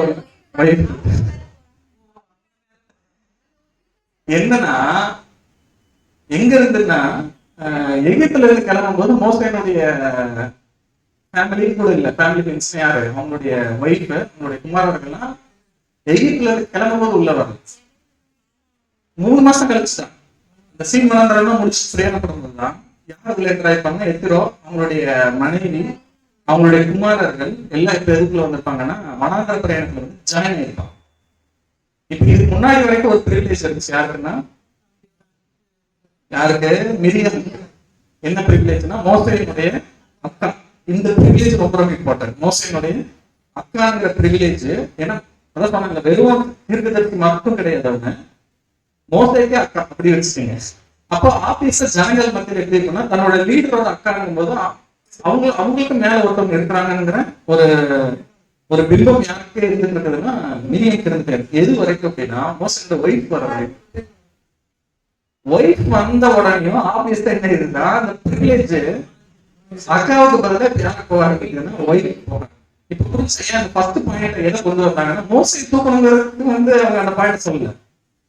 நீங்க பயங்கரமா பிரிவிலேஜ் கொடுக்குறீங்களா ஒருத்தவங்க, அவங்க யாருன்னா ஒரு எத்தியோப்பியன் ஸ்திரீ, புறஜாதி ஸ்திரீ, தேவன் கல்யாணமே பண்ணக்கூடாதுன்னு சொல்லியிருந்தாங்கல்ல, அதுல போய் தான் மோசே திருமணம் பண்ணிட்டு வந்திருக்காரு. அவங்களுக்கு போய் நீங்க பிரிவிலேஜ் கொடுக்குறீங்கிற இன்டைரக்டான மைண்ட். அதனாலதான் ஃபர்ஸ்ட் பாயிண்ட் அதை கொண்டு வந்தாங்க.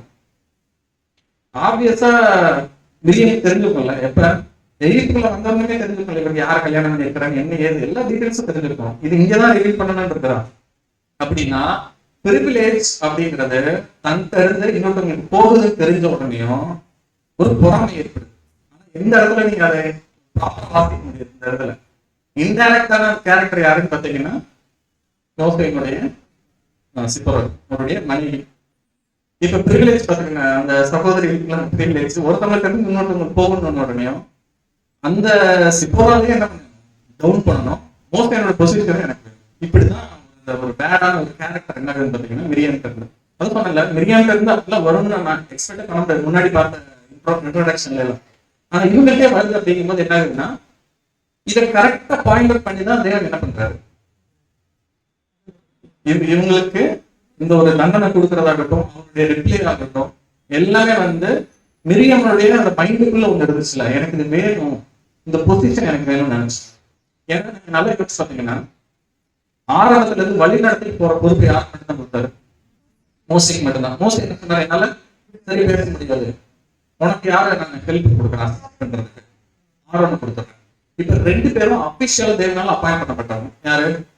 மோசேயும். இதுல மிரியாம் எங்கேயாச்சுள்ள வராங்களா? மிரியாம் சொன்னாரா தேவன் நீயும் போய் கூட சேர்ந்து அவங்களை வழி நடத்துங்க அப்படின்னு சொன்னாங்கன்னா எங்கேயுமே உங்களோட கான்வர்சேஷனே நடந்த மாதிரி இல்லை. இப்ப அபிஷியல் பொசிஷன் யார் இருக்காங்கன்னா மோசே அசிஸ்ட் பண்றதுக்கு. மிரியாம் என்ன நினைக்கிறாங்கன்னா மோசே தூக்கிட்டு இவங்க அந்த பிளேஸ் போறணும், அசிஸ்ட் பண்றதுக்கு யார் இருப்பாங்க? ஆரோன் இருப்பாங்க. இதுதான் அவங்களுடைய மாஸ்டர் பிளான் அந்த இடத்துல இருந்துச்சு.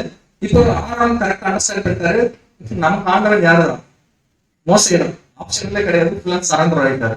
இப்ப மிரியாமுக்கான ரிலேஷன் இந்த இடத்துல வரணும். சோ நான் ஏன் இதை பண்ணேன் அப்படிங்கறத அவங்க அண்டர்ஸ்டாண்ட் பண்ணணும், யாரு விரோதமாக பண்ணேன் அப்படிங்கிறதையும் இவங்க என்ன பண்ணிக்கணும், அண்டர்ஸ்டாண்ட் பண்ணணும்.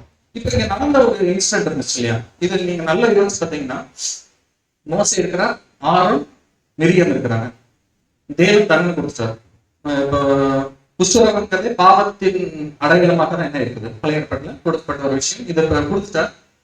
இப்போ டைரக்டா ஆரோடும் மிரியாமும் யார் அப்ரோச் பண்ண முடியல அப்படின்னு பாத்தீங்கன்னா தேவன் அப்ரோச் பண்ண முடியாது, என்னதான் இது பிரதான ஆசிரியர் இருந்தாலும். கரெக்டா? இப்போ மீடியேட்டர்ங்கிறது ஒருத்தவங்க தேவைப்படுது, அது யாருன்னு பாத்தீங்கன்னா மோசே. இது அப்படியே நீங்க இது ஒரு நிழலான ஒரு காரியம் வச்சீங்கன்னா பொருள் யார் வரும்னு பாத்தீங்கன்னா பாவிகள். மோசே டைரக்டா யாருக்கு வருவாருன்னு பாத்தீங்கன்னா ஆண்டவராகிய இயேசு கிறிஸ்து. தேவன் என்ன செட்டப் தான் வச்சிருக்காருன்னா, நீங்க தப்பு பண்ணிட்டு தண்டனை கொடுத்துருவாரு, மன்னிக்கணும்னா ஆப்வியஸா யார் பேசணும்? மோசே. அப்ப நீங்க போய் சரண்டர் ஆக வேண்டியதா இருக்குன்னு என்கிட்ட இல்ல, என்கிட்ட வந்தாலும் நான் என்ன பண்ண மாட்டேன், ஒண்ணுமே பண்ண மாட்டேன், நீங்க யார்கிட்ட போகணும்? மோசே கிட்ட, மோசையோட பொருளா இருக்கக்கூடிய ஆண்டவராகிய இயேசு கிறிஸ்து கிட்ட போகணும் அப்படிங்கக்கூடிய ஒரு செட்டப் தான் அந்த இடத்துல வச்சிருக்காரு. இது வந்து ஓசியா ஒரு வசனத்துல வாசிச்சா இது புரியும். ஓசியா 2ஆம் அதிகாரம் 21ஆம் வசனம் 22ஆம் வசனம். ஓசியா 2ஆம் அதிகாரம் 21ஆம் வசனம் முதல். அக்காலத்தில் நான் மறுமொழி கொடுப்பேன் என்று கர்த்தர் சொல்கிறார். நான் வானங்களுக்கு மறுமொழி கொடுப்பேன், அவைகள் பூமிக்கு மறுமொழி கொடுக்கும். பூமி தானியத்துக்கும் திராட்சை ரசத்துக்கும் என்னைக்கும் மறுமொழி கொடுக்கும். இவைகள் இஸ்ரேலுக்கும் மறுமொழி கொடுக்கும். இஸ்ரேலுக்கும் மறுமொழி கொடுக்கும் அப்படின்னு. இப்ப இந்த இதுல ஆர்டர் பாத்தீங்கன்னா எப்படி இருக்குன்னா, அக்காலத்திலே பின்னாடி வரக்கூடிய ஃபியூச்சர் டென்ஸ் சொல்றாரு. அக்காலத்திலே நான் மறுமொழி கொடுப்பேன், யார்? தேவன் சொல்றார். எப்படி? என்ன ஆர்டர்ல? நான் வானங்களுக்கு கொடுப்பேன், அவைகள் பூமிக்கு கொடுக்கும். அந்த பூமி தானியத்துக்கும் திராட்சரசத்துக்கும் கொடுக்கும். அதுக்கப்புறமா அவைகள் இஸ்ரேலுக்கு, இஸ்ரேலினுடைய மீனிங் என்னன்னா தேவன் நட்டார் அல்லது தேவன் விதைத்தார் அப்படிங்கிறது அவங்களுடைய பொருள். இது நீங்க கரெக்டா பாருங்க. ஃபர்ஸ்ட் விதைக்கணும், அதுக்கப்புறம் வளரணும், அதுக்கப்புறமா பூமியில இருக்கிறவங்க அதை எடுத்து என்ன பண்ணுவாங்க? சாப்பிடுவாங்க. அதுக்கெல்லாம் வரணும்னா வானத்துல இருந்து நமக்கு மழை பெய்யும். இன்டெரக்டா நான் ஒரு இது சொல்றேன். ஆர்டர் எப்படி பண்ணிருக்காருன்னு ரிவர்ஸ் பண்ணிருக்காரு. அவர் ஃபர்ஸ்ட் வானங்களுக்கு கொடுப்பார், வானங்கள்ல இருந்து பூமிக்கு வரும், பூமியில இருந்து தானியங்கள் திராட்சை ரசம் அப்புறம் எண்ணெய்க்கு வரும், அதுல இருந்து ரிவர்ஸ்ல போகும். அந்த சோர்ஸ்ங்கிறது அங்கதான் போகும். இந்த ஆர்டர்ல தான் என்ன பண்ணிருக்கேன்னு வச்சிருக்கேன். அப்ப இந்த வானங்கள் அப்படின்னு சொல்லும் போதேவும் ஃபியூச்சர் டென்ஸ்ல எதை சொல்லுவாருன்னா, வெளிப்படுத்தின விசேஷம் 21ஆம் அதிகாரம் 1ஆம் வசனத்துல, பின்பு நான் புதிய வானத்தையும் புதிய பூமியையும் கண்டேன், முந்தின வானமும் முந்தின பூமியும் ஒழிந்து போயின, சமுத்திரமும் இல்லாம போயிட்டு. அப்ப இது யார்? ஆபியஸா வெளிப்படுத்தின விசேஷம் 21:1 வரக்கூடிய புதிய வானம் புதிய பூமிங்கிறது யாரு? Church class. ஆண்டவரை இயேசு கிறிஸ்துவ மனவாட்டியும் அவருடைய ராஜ்யத்தை குறித்து சொல்லக்கூடிய ஒரு காரியமாக இருக்குது. அப்போ இந்த ஆசீர்வாதம் எப்படி இருக்குன்னா, ஃபர்ஸ்ட் சர்ச் வரும். சர்ச்னா நம்ம கிறிஸ்துவம் சபைக்கு வரும். அதுக்கப்புறமா அந்த ஆசீர்வாதம் பூமியில இருக்கிறவங்களுக்கு வரும். இதை கூட இன்டெரக்டா எப்படி இருப்பாங்கன்னா, உபாகமம் 28:5-17 வரும்போது, உன் கூடையும் மாப்பிசைகிற உன் தொட்டியும் ஆசீர்வதிக்கப்பட்டிருக்கும். இது வந்து ஆசீர்வதிக்கிறதுனாலும் அதே தான் யூஸ் பண்ணியிருப்பாரு. ஒருவேளை சபிக்கணும்னாலும் உன் கூடையும் மாப்பிசைகிற உன் தொட்டியும் சபிக்கும். அப்போ இந்த விளைச்சல் ஆசீர்வாதங்களை எப்படிதான் கொடுக்குறாருன்னா, ஆசீர்வதிக்கிறதுக்கு கொடுக்குறாரு. ஒருவேளை கொடுக்க மட்டும் அதுவே சாபமாகவும் மாறும். ஆனா இது எல்லாத்துக்கும் பிரைமா யார் வச்சிருப்பாரு அப்படின்னு பார்த்தோம்னா, அந்த வானங்கள்ல இருக்கக்கூடிய புதிய வானத்துல இருக்கக்கூடிய கிறிஸ்துவின் சபை வச்சிருப்பாரு. இது இந்த சப்ஜெக்ட் ரொம்ப டீட்டெயில் எடுக்க வேண்டாம், இது உங்களுக்கு புரிஞ்சுக்கிறதுக்காக. இந்த பார்ட்ல கூட இங்க ஒரு நிலையிலான ஒரு காரியம் என்ன இருக்குன்னு பாத்தீங்கன்னா, அந்த இடத்துல ஒரு செட்டப் இருக்குது அப்படிங்கிறத நம்ம பார்த்துக்கணும். இப்போ இந்த இடத்துல 1 கொரிந்தியர் 15ஆம் அதிகாரம் 28ஆம் வசனம். 1 கொரிந்தியர் 15ஆம் அதிகாரம் 28ஆம் வசனம். சகலமும் அவருக்கு கீழ்ப்பட்டிருக்கும் போது தேவனே சகலத்திலும் சகலமாய் இருப்பதற்கு குமாரன் தாமும் தமக்கு சகலத்தையும் கீழ்ப்படுத்தினவருக்கு கீழ்ப்பட்டிருப்பார். இப்ப இது யாருக்கான வசனம்? நம்ம ஆண்டவராக கேட்கிறோம். இது வேற யாருக்காச்சும் பொருந்துதான்னு பாருங்க.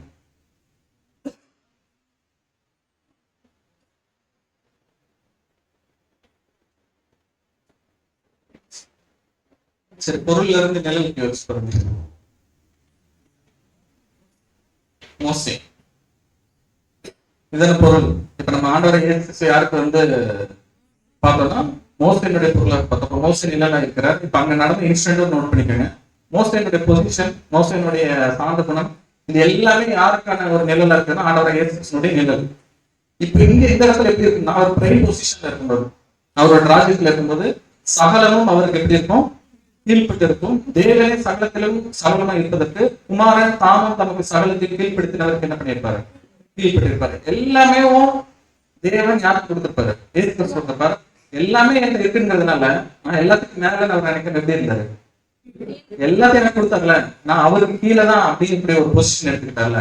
இப்படி நீங்க மோசையினுடைய கேரக்டர் பாருங்க. இந்த இடத்துல மோசை அமைதியா இருந்ததுக்கே இவ்வளவு விஷயம் நடந்துச்சு. மோசைக்கு நல்லா தெரியும் அவர் என்ன பொசிஷன்ல இருக்கிறாரு, ஒருவேளை போய் மோசே தேவனா வந்ததுனால இவங்க தப்பிச்சாங்கன்னு தான் அப்படிதான் நம்ம வந்து இதை ஐடென்டிஃபை பண்ணிக்கணும், அண்டர்ஸ்டாண்ட் பண்ணிக்கணும். இப்படி பேசிருக்கோம் மோசே ஒருவேளை தேவன்கிட்ட பிச் பண்ணியிருந்தாருன்னா, தேவனே இந்த மாதிரி பேசியிருக்க கொஞ்சம் என்னன்னு பாருங்கன்னு மட்டும் சொல்லியிருந்தாருன்னா என்ன இருக்கு? மோசையால எந்த தண்டனையுமே கொடுக்க முடியும், அவரால் காப்பாற்ற முடிஞ்சுச்சு இல்லையா? அவரால் என்னவோ பண்ண முடிச்சு விட்டு போக முடியும். உங்களுக்கு புரிஞ்சு இல்லையா? அந்த பொசிஷனை தேவன் யாருக்கு கொடுத்து வச்சிருந்தாரு? மோசைக்கு. இதே இடத்த நீங்க நிறைய இடத்துல அண்டர்ஸ்டாண்ட் பண்ணலாம். தேவன் சொல்லுவாங்கல்ல, நீ கொஞ்சம் தள்ளிக்கோ, நான் அவங்க எல்லாத்தையும் கொண்டுடுறேன். மோசை தலையாட்டி இருந்தாருன்னா, ஓகே தேவனே, இவர் மட்டும் ஓகே சொல்லியிருந்தாருன்னா அந்த இடத்துல என்ன நடந்திருக்கும்? மொத்த ஹிஸ்டரியுமே என்ன இருக்கும்? டோட்டலா சேஞ்ச் ஆயிருக்கும். அப்போ இந்த பொசிஷன் ஏன் வந்து மோசைங்கிறத ஒரு பொசிஷன் நம்ம சொன்னோம் அப்படின்னா, அந்த அளவுக்கு ஈஸியா எல்லாராலையும் என்ன பண்ணிருக்காரு? அந்த பொசிஷனை ஃபுல்ஃபில் பண்ணிட முடியும். யார் வேணாலும் மோசை மாதிரி வந்துட முடியுமானா ஆப்ஷனே இல்லை. நீங்க ஜோசுவாட்ட கை மாறும்போது கூட வழி நடக்கக்கூடிய விஷயம் மட்டும்தான் வருமே தவிர இன்னொரு மோசையா அவர் என்ன பண்ண முடியாது, உருவாக்க முடியல. யாராலையும் வர முடியாது. விச் மீன்ஸ் எதுக்காக சொல்றோம்னா, ஒருத்தவங்க எல்லாத்தையும் தேவன் கொடுத்துருவாரு, எல்லா ரைட்ஸ் எல்லா அதிகாரத்தையும் எல்லாத்தையும் கொடுத்துட்டாரு. இப்ப அவர் எப்படி இருக்கிறான்னு பாக்குறாரு. நீங்க ஏன் வந்து மோஸ்ட் வேற சொல்லியும் தேவன் மோஸ்ட் யூஸ் பண்ணாங்க ரீசனே தான். வேற யாராச்சும் இருந்தாங்கன்னா எந்த மாதிரி சிச்சுவேஷன்ல எப்படி வேணாலும் அவங்களால என்ன பண்ணிருக்க முடியும், சேஞ்ச் ஆகிருக்க முடியும். ஒரு இடத்துல வந்து உணர்ச்சி வசப்பட்டு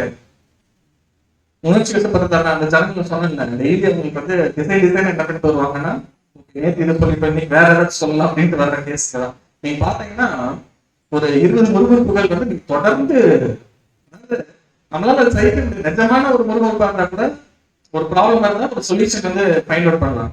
இவங்க சொல்றதெல்லாம் பார்த்தோம்னா நமக்கே ஏன்டா இப்படி இருக்குங்கிற மாதிரி இருக்கு. நீங்க நான்வெஜ் இல்லைங்களா சொன்னாங்கல்ல, அப்படி வந்து ஒரு முருகன் இருந்தாங்க. நிஜமாவே உங்களுக்கு நான்வெஜ் எல்லாம் இருந்துச்சோம், ஆடு மாதிரி எல்லாம் பயங்கரமா எல்லாம் கொண்டு வந்தாங்க, வேணும்னு அடிச்சு. ஆனா அதுக்குதான் எப்படி சொன்னாங்க. அப்புறம் அந்த பார்வை பாத்தீங்கன்னா ஃபுட்டை கம்மி பண்ணிட்டு ஒர்க்கை டபுள் டைம் பண்ணியிருப்பான். அதுலதான் இவங்க தாங்க முடியாம தேவன் நோக்கி முறையிட்டாங்க. இங்க வந்து என்ன போட்டிருப்பாங்க, பயங்கரமா இந்த பூண்டுகள் அது இதெல்லாம் சாப்பிட்டுட்டு நல்ல ஹாப்பியா இருந்தோம் அப்படிங்கிற மாதிரி. இது எல்லாத்தையும் ஒருத்தர் பேர் பண்ணிக்கிட்டே இருக்கணும். யாரு? இந்த மோசங்கிற கேரக்டர். அப்ப எவ்வளவு கடினமான ஒரு விஷயம் இருக்கும்னு நீங்க கொஞ்சம் யோசிச்சு பாருங்க. ஆனா தேவன் என்ன பண்ணிருந்தாருன்னா, உன்னோட ஓன் டெசிஷன் என்ன வேணாலும் எடுத்துக்கானுங்கிற ரைட்ஸையும் நாட்ட கொடுத்திருந்தாரு மோசே இருந்தா. ஆனா மோசே ஸ்டார்ட் டு கடைசி வரைக்கும் எந்த இடத்துல அந்த பொசிஷன் என்ன பண்ணல, தேவன் தான் டிசைட் பண்ணும். நான் என்ன பண்ணுவேன், பரிந்துரை பேசலாம், ஆனா டெசிஷன் மேக்கர்ங்கிறது யாராவது இருக்கணும் அப்படின்னு தேவன். இது அப்படியே நீங்க ஆர்டர் இயேசு பண்றாங்க. 1000 இயர்ஸ்ல ஃபுல் ரைட்ஸ் 100% யாரா இருக்குன்னு பாத்தீங்கன்னா இயேசு தான். கரெக்ட் தானே? இவர் ஒவ்வொருக்கும் போய் தேவன் பர்மிஷன் வாங்கணுங்கிறது இல்லைன்னா இந்த 1000 வருஷமே யார் தான் கிங்கு? இயேசு கிறிஸ்து தான் கிங்கு. ஆனா இந்த இயேசு கிறிஸ்து எப்படி இருக்கிறாருன்னா, நான் கிங்குங்கிறதுனால நான் அப்படி இருக்கணுங்கிற அவசியம் இல்லை. என்னை கிங்காக்குன்னு ஒருத்தர் இருக்காரு, கிங் மேக்கர் இருக்காரு இல்லையா, அவருக்கு கீழே தான் நான் இருக்கேன் அப்படிங்கிற ஒரு கேரக்டர். அப்போ அந்த இடத்துல ஒரு 3 டிஃப்ரெண்ட் கேரக்டர் என்ன ஒரே இன்ஸ்டன்ட்ல பிளே ஆயிட்டு இருக்கு. ஆறாவது எப்படி இருக்கிறாரு அப்படின்னு பார்த்தோம்னா, அவர் அடிக்கடி வந்து தவறுறாரு, இம்மீடியட்டா அது தவறுன்னு தெரிஞ்சவங்க என்ன பண்ணிடுறாரு, சரண்டர் ஆயிரு. அதனால கடைசி வரைக்கும் தப்பிச்ச ஒரு கேரக்டர் பாத்தீங்கன்னா இந்த ஆரோட தான் இருக்கு. எந்த இடத்துல அவர் என்ன பண்ணவே இல்லை, மாற்றவே இல்லை. மரணம் கூட இப்படிதான் இருக்குன்னா ஒரு நல்ல ஒரு மரணமா தான் இருந்திருக்கும் ஆரோனுக்கு. மோசையோடது எவ்வளவு சூப்பரா பார்த்தாலும் ஃபைனலா ஒரு இடத்துல ஒரு டார்க் இருக்கும். அது ஆப்வியஸ் ஒன்றும் பண்ண முடியாதுன்னு வச்சுக்கோங்களேன். மிரியம் கேரக்டர் தான் இப்ப இவ்வளவு நேரம் நம்ம பார்த்துருந்தோம். அது அந்த பொசிஷன் ரொம்ப ஈஸி அப்படின்னு நினைச்சிட்டாங்க. யாரோட பொசிஷன்? மோசையோட பொசிஷன். ஆனா அந்த பொசிஷன்ல இருந்தா எல்லாருமே நம்ம சொல்றதுதான் கேட்பாங்க. ஒருவேளை மிரியம் இதே மாதிரியான ஒரு குணலட்சணத்தோட அங்க ஒரு லீடர்ஷிப் எடுத்துட்டாங்க என்ன இருந்திருக்கும். அதாவது இப்போ ஒரு புறம் வந்துச்சு, எனக்கு ப்ரிவிலேஜ் கிடைக்கலாங்கிறத இப்படி ஒன்று பண்ணாங்க. இதே கேரக்டர்ல ஒருத்தவங்க லீட் பண்ண ஆரம்பிச்சாங்க அப்படின்னா இந்த ஜனங்கள் எப்படி இருப்பாங்க, மிரியாமே என்ன இருப்பாங்க. அது சொன்னாங்க கொஞ்ச நேரம் உள்ள போய் சொன்னாங்கல்ல, காரணம் அதையும் மொத்தமும் முடிச்சுட்டு இருப்பாங்க. அப்ப அதுதான் பார்க்கணும். வழி நடத்தக்கூடிய ஒரு பொறுப்புங்கிறது ரொம்ப ரொம்ப ஈஸியானது அப்படின்னு நினைச்ச முடியாது. தேவன் ஒண்ணு ஏற்படுத்துறாருன்னா நம்ம என்ன நினைச்சிருக்கோம்னா அது யாரு வேணாலும் வர முடியும் அப்படிங்கிறது அங்க மீனிங் கிடையாது. அதே மாதிரி ஒவ்வொருவருக்குமே ரொம்ப ரொம்ப இம்பார்ட்டன்ட் ஒர்க்கு தான். இப்ப மோசடி வந்து போய் என்ன பண்ணிருக்கலாம், எனக்கு இவ்வளவு இதெல்லாம் இருக்குது, பெஸ்ட் நானே பிரதான போறேனே அப்படின்றது இருக்கலாம்ல. நல்லா யோசிச்சு பார்த்தோம்னா மோசைக்கு அப்புறமா, மோசையுடைய காலத்துக்கு அப்புறமா இஸ்ரேல பிரைம் பொசிஷன் ராஜாக்கள் இருந்தா கூட பிரைம் பொசிஷன்ல யார் இருந்தாங்கன்னா பிரதான ஆசிரியர் இருந்தாங்க. கரெக்டா? இருக்கிறதுலே பிரைம் பொசிஷன் என்ன பாத்தீங்கன்னா கிங்ஸ் கிடையாது, பிரதான ஆசிரியர். இப்ப மோசேக்கு ஒரு வேலை அது மேல கூட என்ன இருந்திருக்கலாம், ஒரு நானே இருந்துட்டு போறேன் அப்படின்னு இருந்திருக்கலாம்ல. அப்போ ஒட்டுமொத்த கடவுள் என்கிட்ட இருந்திருக்கும் அப்படின்னு நினைச்சுக்கலாம். அது அவர் நினைக்கல. அவருக்கு கரெக்டா ஒரு அண்டர்ஸ்டாண்ட் இருந்துச்சு. தேவன் என்ன ஒர்க் கொடுத்திருக்காரு, என்ன பொசிஷன் கொடுத்திருக்காரு, எங்க ஸ்டார்ட் பண்ணணும், எங்க முடிக்கணுங்கிற ஒரு நாலேஜ் இருந்துச்சு. இப்ப இவங்க ரெண்டு பேருக்குமே அந்த நாலேஜ் இல்லை. யாருக்கு? ஆரோனுக்கும் மிரியனுக்கும் ஒரு ப்ராப்பர் அண்டர்ஸ்டாண்டிங் இல்லை. ஏன் இப்படி நம்ம சொல்றோம்? இப்ப இவங்க வேணும் வேணும்னு ஆரம்பிச்சு இவ்வளவு வேலைத்தனம் பண்ணி புஷ்பரோகம் வாங்கினாங்கல்ல, அந்த பொசிஷன் அது எங்க ஸ்டார்ட் ஆகுது, எங்க முடிஞ்சிடும்? மோசையோட பொசிஷன் இல்லையா, அது எங்க ஸ்டார்ட் ஆகி எங்க முடிஞ்சிடும்? வனாந்தர பிரயாணத்துல ஸ்டார்ட் ஆகும். ஒருவேளை இவங்க காணாமல போயிட்டாங்கன்னா மறுபடியும் இங்க வழி நடத்தி போகணுங்கிற ஒரு பொசிஷன் தேவைப்படுமா? அப்போ வனாந்தர பிரயாணங்கிற ஒரு டெம்பரரியான ஒரு கால பகுதிக்கு தான் தேவன் அங்க ஒரு லீடரை உண்டாக்குறாரு. அது யாரு? மோசே. இப்ப அங்க லீட் பண்ணி முடிச்சுட்டு இவருடைய ஒர்க் என்ன ஆயிடுச்சுங்க? க்ளோஸ்.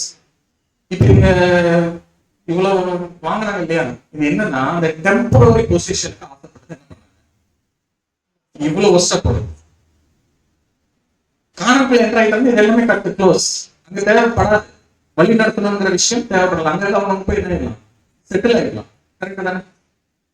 இப்ப இவங்களுக்கு இந்த நாலேஜ் தான் இல்லை. மோசைக்கு என்ன நாலேஜ் இருந்துச்சுன்னா, அவர் ஆரம்பிக்கும் போதேவும் ஒர்க்க சொன்னார், நீங்க இவங்களை கொண்டு போய் எங்க சேர்க்கணும், கானானுக்குள்ள சேர்க்கணும். வாக்குத்தத்தம் பண்ணப்பட்ட தேசத்துல சேர்த்துட்டேன்னா உன்னோட ஒர்க் முடிஞ்சிச்சு. ஒர்க் முடிகிற வரைக்கும் நீ என்ன நடத்த போற? லீடர். கரெக்டா அக்செப்ட் பண்ணா நான் இது வரைக்கும் தான் இருக்க போறேன். இதை வந்து நான் லைஃப் லாங் என்ன பண்ண முடியாது, பண்ண முடியாது. அவருக்கு என்ன அண்டர்ஸ்டாண்ட் இருந்துச்சுன்னா, கோல் இதுதான். எது? கானான் போகணும். கானான் போறதுக்கு நான் என்ன பண்ண போறேன், லீட் பண்ண போறேன். அவ்வளவுதான் அவரோட. அது ரொம்ப பயங்கரமான ஒரு பொசிஷன். இது இருந்துச்சு எனக்கு பயங்கர மரியாதை கிடைக்கும், அதெல்லாம் இல்லை. அந்த பொசிஷன் ரொம்ப டஃப்பான பொசிஷன் தான். மற்றவங்களை விட இவர் தான் அதிகமாக என்ன ஆகிட்டு இருப்பாரு, திட்டு வாங்கிட்டு இருப்பாரு. ஸ்ட்ரெஸ், மென்டல் பிரஷர் எல்லாம் வந்து அவருக்கு தான் அதிகமாக இருக்கு. கரெக்டா தானே? ஆனாலும் அவர் என்ன பண்ணாருன்னா, தேவன் ஒண்ணு கொடுத்துட்டா அதை மட்டும் நான் பண்ணணும். இதோட அவருடைய ஒர்க்கை வந்து என்ன பண்ணாரு, கரெக்டா அண்டர்ஸ்டாண்ட் பண்ணி முடிச்சாரு. ஆனா மிஸ் பண்ணது யாருன்னா, இந்த டெம்பரரி பொசிஷனுக்காக ஆசைப்பட்டு கொஞ்சம் விட்டுருந்தா அன்னைக்கு ஒருவேளை மோஸ்ட்லி பரிந்து பேச இருந்திருந்தாங்க, இந்த ரெண்டு பேருமே அவுட் தான். யாரு? ஆரோனும் மிரியமும். அங்கேயே அதோட சாப்டர் என்ன இருக்கும், இவரு வந்து பிரபநாத்தர் யாரும் கண்டினியூ இருக்க முடியாது, மிரியாம என்ன இருக்க முடியாது, மறுபடியும் வந்திருக்க மாட்டாங்க. இப்ப இது வந்து பிகினிங்ல நடக்கிற இன்சிடென்ட். இங்க வனாந்தர பிரயாணத்தினுடைய ஃபர்ஸ்ட் இயர்ஸ்ல எல்லாமே நடந்து முடிஞ்சிருக்கும். அடுத்த வருஷம் வாசிக்கலாம். என்ன 20ஆம் அதிகாரம் 1ஆம் வசனம். 20ஆம் அதிகாரம் 1ஆம் வசனம். இஸ்ரவேல் புத்திரரின் சபையார் எல்லாரும் முதலாம் மாதத்தில் சீன் வனாந்திரத்திலே சேர்ந்து ஜனங்கள் காதேசிலே தங்கியிருக்கையில் மிரியாம் மரணம் அடைந்து அங்கே அடக்கம் பண்ணப்பட்டாள். இதுக்கு எத்தனாவது வருஷம்? 4ஆம் வருஷம் சொல்லி எத்தனாவது வருஷம்? 40ஆம் வருஷம் 1ஆம் மாதம். அப்ப இப்ப ஏஜ் எவ்வளவு இருக்கும்? அப்ராக்சிமேட்டா ஒரு 80-90 போடுறீங்கன்னா கூட இப்போ ஒரு 40 வருஷம் 120 இருந்து 130 வருஷத்துல இருக்கும். இப்ப என்ன ஆகுதுன்னா, சேம் மிரியாம் எப்படி நமக்கு இந்த விட்டு வருவாங்க. ஆரம்பத்துல வந்தாங்க, அப்புறம் ஒரு 80 வயசுல வந்தாங்க, அப்புறம் இமீடியட்டா கொஞ்சம் இடத்துல வராங்க, அதுக்கப்புறம் மரணத்தருவையில தான் வராங்க. இப்ப இந்த இடத்துல மரணிச்சிட்டாங்க. எந்த இடம் பாத்தீங்கன்னா காதேஸ் அப்படிங்கக்கூடிய ஒரு இடம். அங்கேயே மறிச்சுட்டாங்க. அங்கேயே என்ன பண்ணப்பட்டாங்கன்னா அடக்கமும் பண்ணப்பட்டாங்க. ஜனங்கள் அவங்களுக்கான என்ன சொல்றாங்க, ஃபைனல் இது கொடுப்பாங்க இல்லையா, இறுதி மரியாதை, அதையும் அவங்களுடைய துக்கம் மனுஷக்கூடிய விஷயங்கள் எல்லாத்தையும் ப்ராப்பரா அவங்களுக்கு கொடுத்து முடிச்சுட்டு தான் தங்களுடைய ஜேர்னியை ஸ்டார்ட் பண்ணிருக்காங்க. இப்ப இன்பிட்வீன் இப்ப இந்த காதேஸ் அப்படிங்கக்கூடிய ஒரு இடத்துல தான் இருக்காங்க. அதுவும் ஒரு இம்பார்ட்டன்டான ஒரு இடம் நம்ம சொல்லலாம். இப்ப இன்பிட்வீன் மிரியாம் எப்படி இருந்தாங்கிறதுக்கான ரெக்கார்டே இல்லை பைபிள். இப்போ ஒருத்தவங்க ஒரு தப்பு பண்ணிட்டாங்க, தண்டனை வாங்கிட்டாங்க, ஆக்சுவலா குஷ்டரோகமும் வாங்கிட்டாங்கன்னு வச்சுக்கோங்களேன். அதுக்கப்புறம் என்ன மாதிரி லைஃப் லீட் பண்ணியிருப்பாங்கிறது நமக்கு ஒரு கொஸ்டின் மார்க். ரொம்ப வருஷம் ஆயிடுச்சு. ரொம்ப வருஷம் ஆனதுக்கு அப்புறம் மறுபடியும் இவங்க மறிக்கக்கூடிய ஒரு இடத்துலதான் மறுபடியும் இன்ட்ரோ வராங்க. இப்படி மறிக்கும் போது என்ன இருக்காங்கன்னா, ஜனங்கள் மத்தியில் அவங்க மறுபடியும் எப்படிதான் இருக்கிறாங்க, ஒரு பாப்புலரான கேரக்டர் தான். எல்லாருமே இவங்களுக்கான எப்படி இங்க குஷ்டரோகம் வந்த உடனே எல்லாம் ஆழ்த்தானுங்களோ, அதே மாதிரி இங்க மரணிச்ச உடனேயும் என்ன இருக்கு பாத்தீங்கன்னா, அதே ஃபியூனரல் எல்லாத்தையும் வந்து பண்ணிட்டு ப்ராப்பரான மரியாதை கொடுத்துட்டு போறாங்க. இப்போ மிரியல் கேரக்டர் அப்படின்னு எடுத்துக்கிட்டோம்னா, குட் கேரக்டர், பேட் கேரக்டர். அப்படிங்கிற ஒரு இதுக்குள்ள வரல. ஏன்னா இதுக்கு ஆன்சர் எதுல இல்ல. உங்க பைபிளுக்குள்ள போய் என்னதான் உள்ள தேடி கண்டுபிடிச்சாலும் வசனம் இருக்காது. அப்ப இது என்ன ஒரு கன்க்ளூட் நமக்கு ஒன்று தேவைப்படுது இல்ல. ஒருத்தவங்க இப்படி இருந்தாங்க, நல்லா இருந்தாங்க, திடீர்னு வந்து ஏதோ ஒரு தப்பு பண்ணாங்க, தண்டனை வாங்கினாங்க, மன்னிச்சிட்டாங்க. இன்னைக்கு இது வந்து ஒரு சப்ஜெக்டா ஒரு கேரக்டர் எடுக்கணுங்கும் போது நம்ம இதுல இருந்து ஏதோ ஒரு கத்துக்கணுங்கிற மோட்டிவ்ல இருந்து அந்த சப்ஜெக்ட் ஸ்டார்ட் பண்ணணும் போது நம்ம என்ன கத்துக்கிற முடியும்? இந்த காலேஜ் இடம் கூட பாத்தீங்கன்னு வச்சுக்கோங்களேன், சாங்சுரின்னு சொல்லியிருப்பாங்க, பரிசுத்த ஸ்தலம் அப்படிங்கிறது அதனுடைய பேர். அந்த இடத்துல தான் இங்க என்ன பண்ணியிருப்பாங்க, மறித்து அடக்கம் பண்ணிருப்பாங்க. அப்போ அவங்களோட எண்டு எப்படி இருக்கிற மாதிரி ஒரு தோற்றம் வருது அப்படின்னு பார்த்தோம்னா ஒரு குட்டு ஓட்டம் முடிச்சிருப்பாங்க அப்படின்னு. ஆனா இதை நம்ம அசம்ஷனா சொல்ல முடியாது, அசம்ஷனா சொல்ல முடியாது இல்லையா? இது எங்க நம்ம கண்டுபிடிக்கலாம் அப்படின்னா இந்த சப்ஜெக்டோட கோர் பாயிண்ட் வந்து மீகால இருக்கு. மீகா 6ஆம் அதிகாரம் 4ஆம் வசனம். மீகா 6ஆம் அதிகாரம் 4ஆம் வசனம். நான் உன்னை எகிப்து தேசத்திலிருந்து வரப்பண்ணி அடிமைத்தன வீட்டிலிருந்து உன்னை மீட்டுக் கொண்டு மோசே, ஆரோன், மிரியாம் என்பவர்களை உனக்கு முன்பாக அனுப்பினேன். இது யார் சொல்றா? தேவன் சொல்றாரு. மீகாங்கிறது இஸ்ரேலோட லாஸ்ட்ல வந்து சொல்லக்கூடிய ஸ்டேட்மெண்ட். இப்போ அங்க என்ன தேவன் வந்து ஒரு ஸ்டேட்மெண்ட், இது ஒரு சர்டிபிகேஷன் மாதிரி வச்சுக்கோங்க. என்ன கொடுக்குறாரு? நான் உன்னை எகிப்து தேசத்திலிருந்து வர பண்ணி அடிமைத்தன வீட்டிலிருந்து உன்னை மீட்டு கொண்டு. 2 பேர் தான் நமக்கு எங்க இருந்துச்சு, யார் பிரகத்துல இருந்துச்சு. கரெக்டா? யாரும் மோசே, ஆரோன். மிரியாம் எங்கேயுமே அங்க என்ட்ரோ ஆகல. அதுக்கப்புறம் இப்ப அந்த இடத்துக்கு ஆப்ஷனுக்கு தான் இருக்கு. என்ன இப்ப குஷ்டரோகம் வாங்கினது கூட. ஆனா பின்னாடி தேவன் என்ன செக்ரேட் பண்றாருன்னா மோசே, ஆரோன், அப்புறமா என்ன நேம் ஆட் பண்றாருன்னா மிரியாம் என்பவர்களை உமக்கு முன்பாக அனுப்பினேன். இப்ப என்ன பண்ணிருக்காங்கன்னா ஒருத்தவங்க வாலண்டியரா எனக்கு அந்த இடம் வேணும்னு கேட்டு ஒண்ணு பண்ணாங்க, தண்டனை கொடுத்தாரு. ஆனா அதே நபருக்கு தேவன் பின்னாடி நாட்கள்ல அவங்க எக்ஸ்பெக்ட் பண்ண ஒரு பொசிஷனை என்ன பண்ணிருக்கிறாரு, கொடுத்துருக்காரு. இந்த லைன்ல அவங்க இல்லதான். ஆனா இஸ்ரேல் ஜனங்கள் மத்தியில அந்த ஒரு பொசிஷனை யாருக்கு கொடுத்துருக்காருன்னு பார்த்தோம்னா மிரியம் கொடுத்துருக்காங்க. இப்ப இப்ப இப்ப நம்ம வந்துக்கலாம், உங்க குட் கேரக்டரா பேட் கேரக்டரா அப்படின்னு பார்த்தோம்னா சர்டிபிகேட் ஆப்வியஸா யார் பண்ணிட்டாங்கன்னு பாத்தீங்கன்னா தேவன் பண்ணிட்டாரு. என்ன பண்ணிட்டாரு? இந்த இடத்துல தூக்கல. ஒருவேளை பேடா இருந்தாங்க, அவங்களோட மோட்டிவ் கடைசி வரைக்கும் தப்பாவே இருந்திருந்தாங்கன்னா மறுபடியும் மிரியாம்ங்கிற நேம் மறுபடியும் கொண்டு வரணுங்கிற அவசியம் இல்ல. ஆனா தேவன் என்ன பண்ணிட்டாருன்னா ஈக்குவல் பண்ணிருக்காரு. மோசே இவங்க சொன்னாங்கல்ல, இவங்க அதாவது எப்படி எப்படி யோசிக்கலாம், இவங்க இதுதான் போய் தப்பு கேட்டாங்க. மோஸ்ட்லி உங்களுக்கு மோஸ்ட்லி கொண்டு மட்டும் தான் தேவன் பேசுறாரா, இன்னும் பேசுறது இல்லையா, நாங்கள் ஈக்குவல் தானேங்கிற மோட்டிவ்ல தான் ஸ்டார்ட் பண்ணாங்க. ஆனா அந்த மோட்டிவ் தப்பா வச்சு தேவன் தண்டனை கொடுத்தாரு. ஆனா அதே தேவன் என்ன பண்ணாரு, பின்னாடி ஈக்குவலைஸ் பண்ணி கொடுத்தாரு. மோசே, ஆரோன், மிரியாம் என்ன பண்ண உங்களுக்கு முன்பாக அனுப்புனேன். இன்பிட்வீன்ல என்ன நடந்திருக்கும் இத்தனை வருஷங்கள்ல? இது அன்னோன் ஃபேக்டர் நம்ம டீகோட் பண்றது இப்படிதான். என்னன்னே இல்ல பைபிள்ல, பட் எப்படி நம்ம அண்டர்ஸ்டாண்ட் பண்ணணும் அப்படிங்கிறது தான். இப்ப எப்படி அண்டர்ஸ்டாண்ட் பண்ணலாம்னா ஆரோன் இம்மீடியட்டா என்ன பண்ணாரு, சரண்டர் ஆயிட்டார்.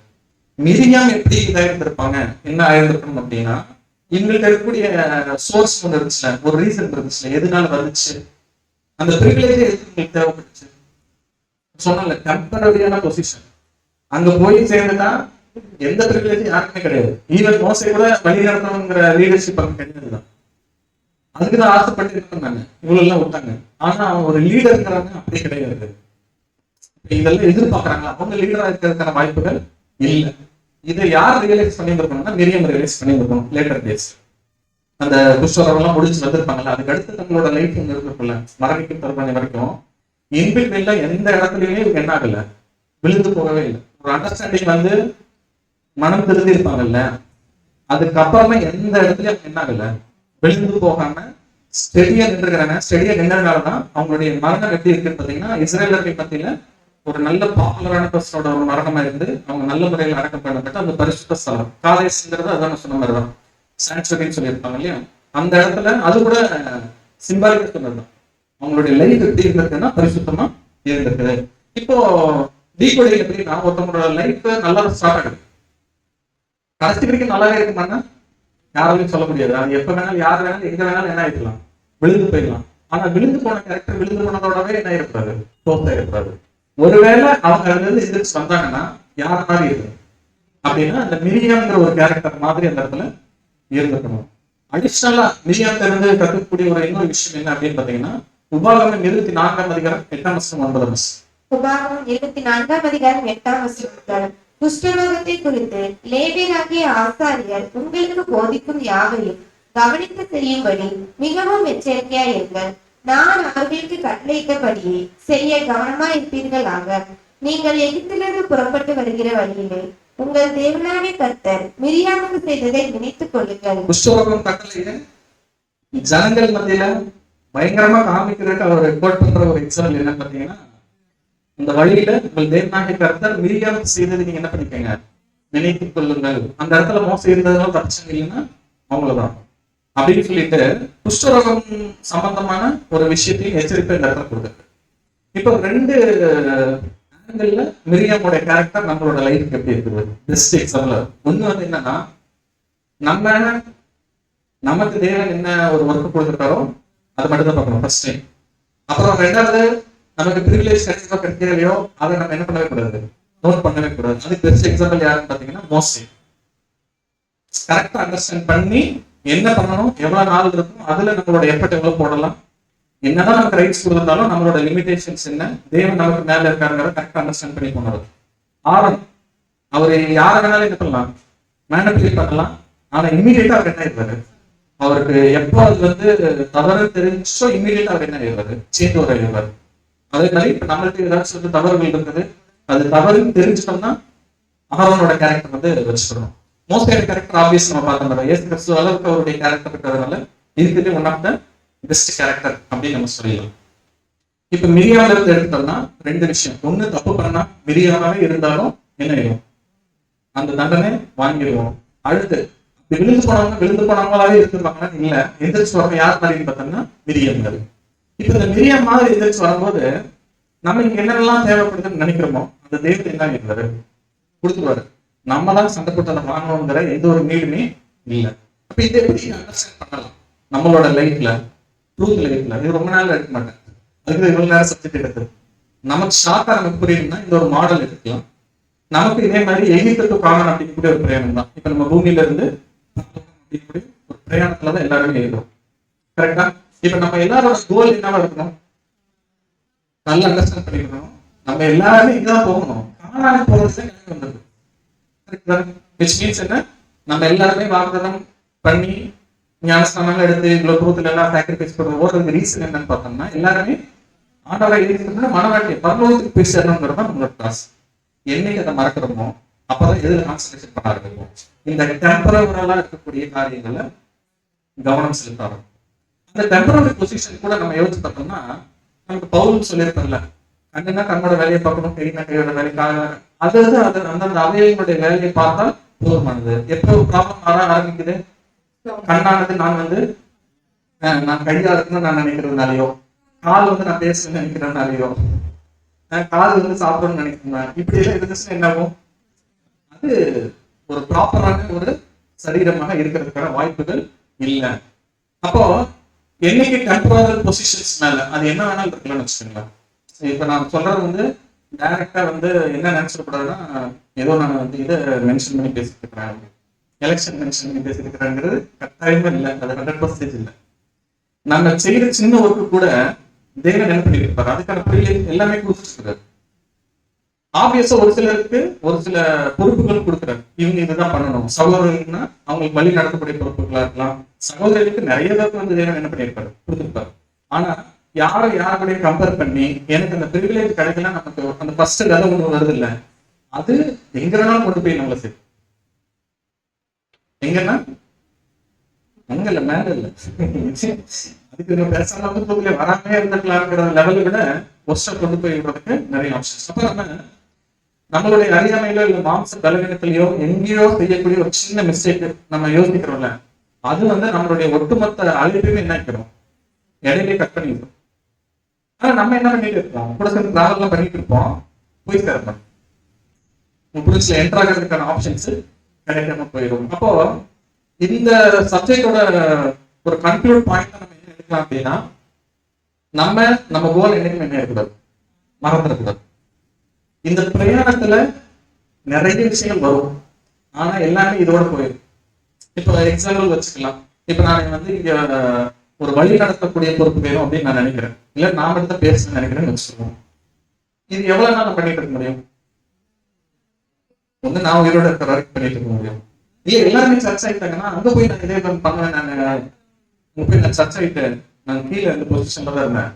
இந்த 1,40,000 எனக்கு அந்த பொசிஷன் கொடுத்தீங்கன்னா கொஞ்சம் பெட்டரா இருக்கும் கேட்க முடியுமா? அப்போ அங்க இல்லாத ஒரு பொசிஷன் ஸ்டேட், அதை நம்ம இங்க என்ன பண்ணிட்டு இருக்கோம்னா ரொம்ப முக்கியத்துவப்படுத்தலாம்.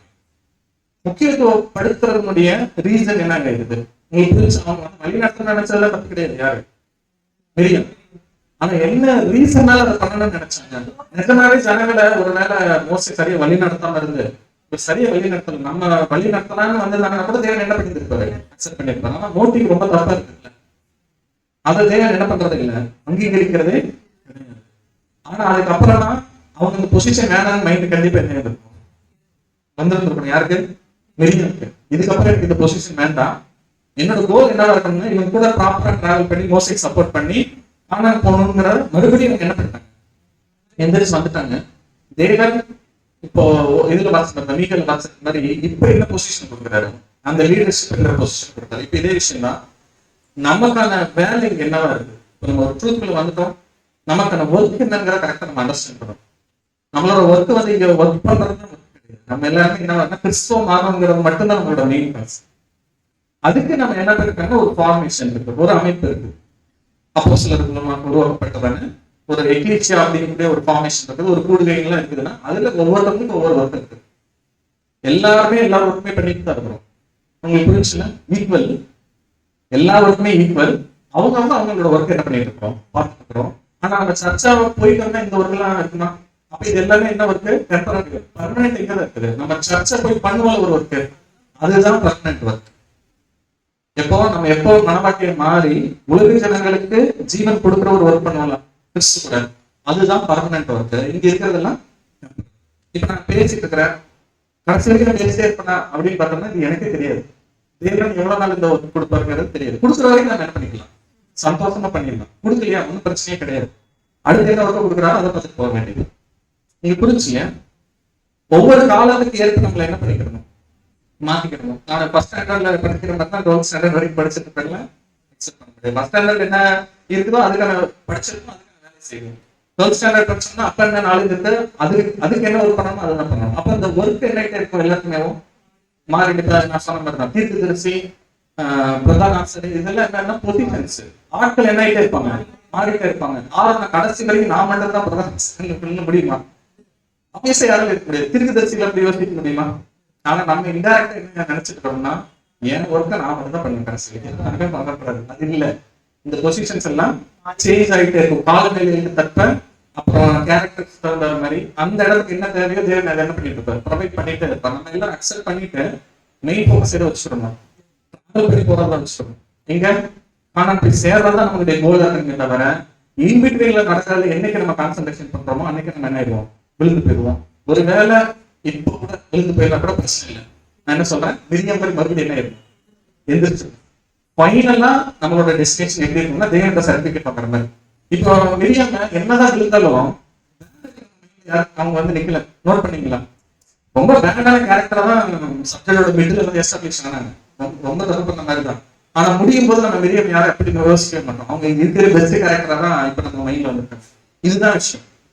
நம்ம எல்லாருமே ஸ்டார்டிங்ல இருந்து எண்ட் வரைக்கும் பர்ஃபெக்டாவே நம்ம லைஃப் போயிருக்கோம்னா இருக்காது. நம்ம நிறைய இடங்கள் என்ன இருக்கும், விழுந்துருவோம். ஆனா முடிவு எப்படி இருக்கும், தேவன் சர்டிபிகேட் பண்ற மாதிரி. அவரு எப்படி இருக்குன்னா நிறைய சப்ஜெக்ட்ல சொல்றதான் நம்மள நம்பிக்கை விட்டுருக்காரு இல்லையா, நமக்கு தான் நம்ம மேல நம்பிக்கை இருக்கு. போவோமான்னு கேட்டாங்க, அதுல யாருக்கு தேவன் தப்புறாரு சொல்லிடுவோம். ஆனா தேவனுக்கு ஏதோ நம்பிக்கை இருக்கிறதுனால தான் நம்மள அழைச்சிருக்கிறாரு. இப்ப தேவன் நம்மள நம்புறாரு, நம்ம நம்புறது இல்லை. ஒருவேளை தேவன் நம்பிக்கைகளா நம்ம ஓடிட்டோம்னா தேவன் எப்படி சொல்லுவார் நம்மள, பாரு நான் இவளை நம்பி அழைச்சேன், கரெக்டா மேல நேட்டா பாரு, எவ்வளவு பெருமையா சொல்ற மாதிரி இருக்கும். அப்படியே நீங்க கொஞ்சம் உள்டாவா யோசிங்க, இவனை போய் நம்பி நான் அழைச்சேன் அப்படின்னு அவர் சொன்னாருன்னா இப்படி ஆயிடும். இப்ப நம்ம ரெண்டுல எதுங்கிறது ரொம்ப இம்பார்ட்டன்ட். நிறைய இடங்கள் விழுந்துருவோம், விழுந்தாலும் கூட அவருங்கிற பட்சத்துல நம்ம சத்தியமா தான் கற்றுக் கொடுக்கணும். இம்மீடியட்டா நம்ம என்ன ஆயிருக்கோம்னா மனம் திரும்பி நம்மளுடைய இம்மீடியட் ரோட் இருக்காரு ஆண்டவர் அவருக்கு போய் சரண்டர் ஆயிருக்கலாம். ஆனா அதுக்கப்புறம் மறுபடியும் லைஃப் லாங் அந்த தப்பை என்ன பண்ணிருக்காரு, எங்கேயுமே பண்ணிடாம இருந்தோம்னா பெர்ஃபெக்ட் ஆயிடும். இல்ல நான் இங்கதான் எனக்கு தேவைன்னா என்னாலும் பண்ணிக்கிற வேண்டியதான். ஆனா என்ன ஆயிருக்க முடியாது, போய் சேர வேண்டிய இடத்துக்கு கட்டாயம் போக முடியாது அப்படிங்கிறத அதுக்கான எச்சரிக்கை தான் தேவை. கடைசி வசனம் வச்சுக்கணும். இதை எப்பயுமே ஞாபகத்துல வச்சுக்கணும். என்னவாவே இருந்தாலும் தண்டனையிலிருந்து என்ன பண்ண முடியாது, தப்பிக்க முடியாது அப்படிங்கிறத ஒரு எச்சரிப்பாகவும் ஞாபகம் வச்சுக்கணும். மிரியாம் மாதிரி கடைசி வரைக்கும் நிக்கணுங்கிறதையும் என்ன வைக்கணும், நம்ம மைண்ட்ல வச்சுக்கணும். தேவன் இந்த காரியங்களை ஆசீர்வதிப்பார்கள்.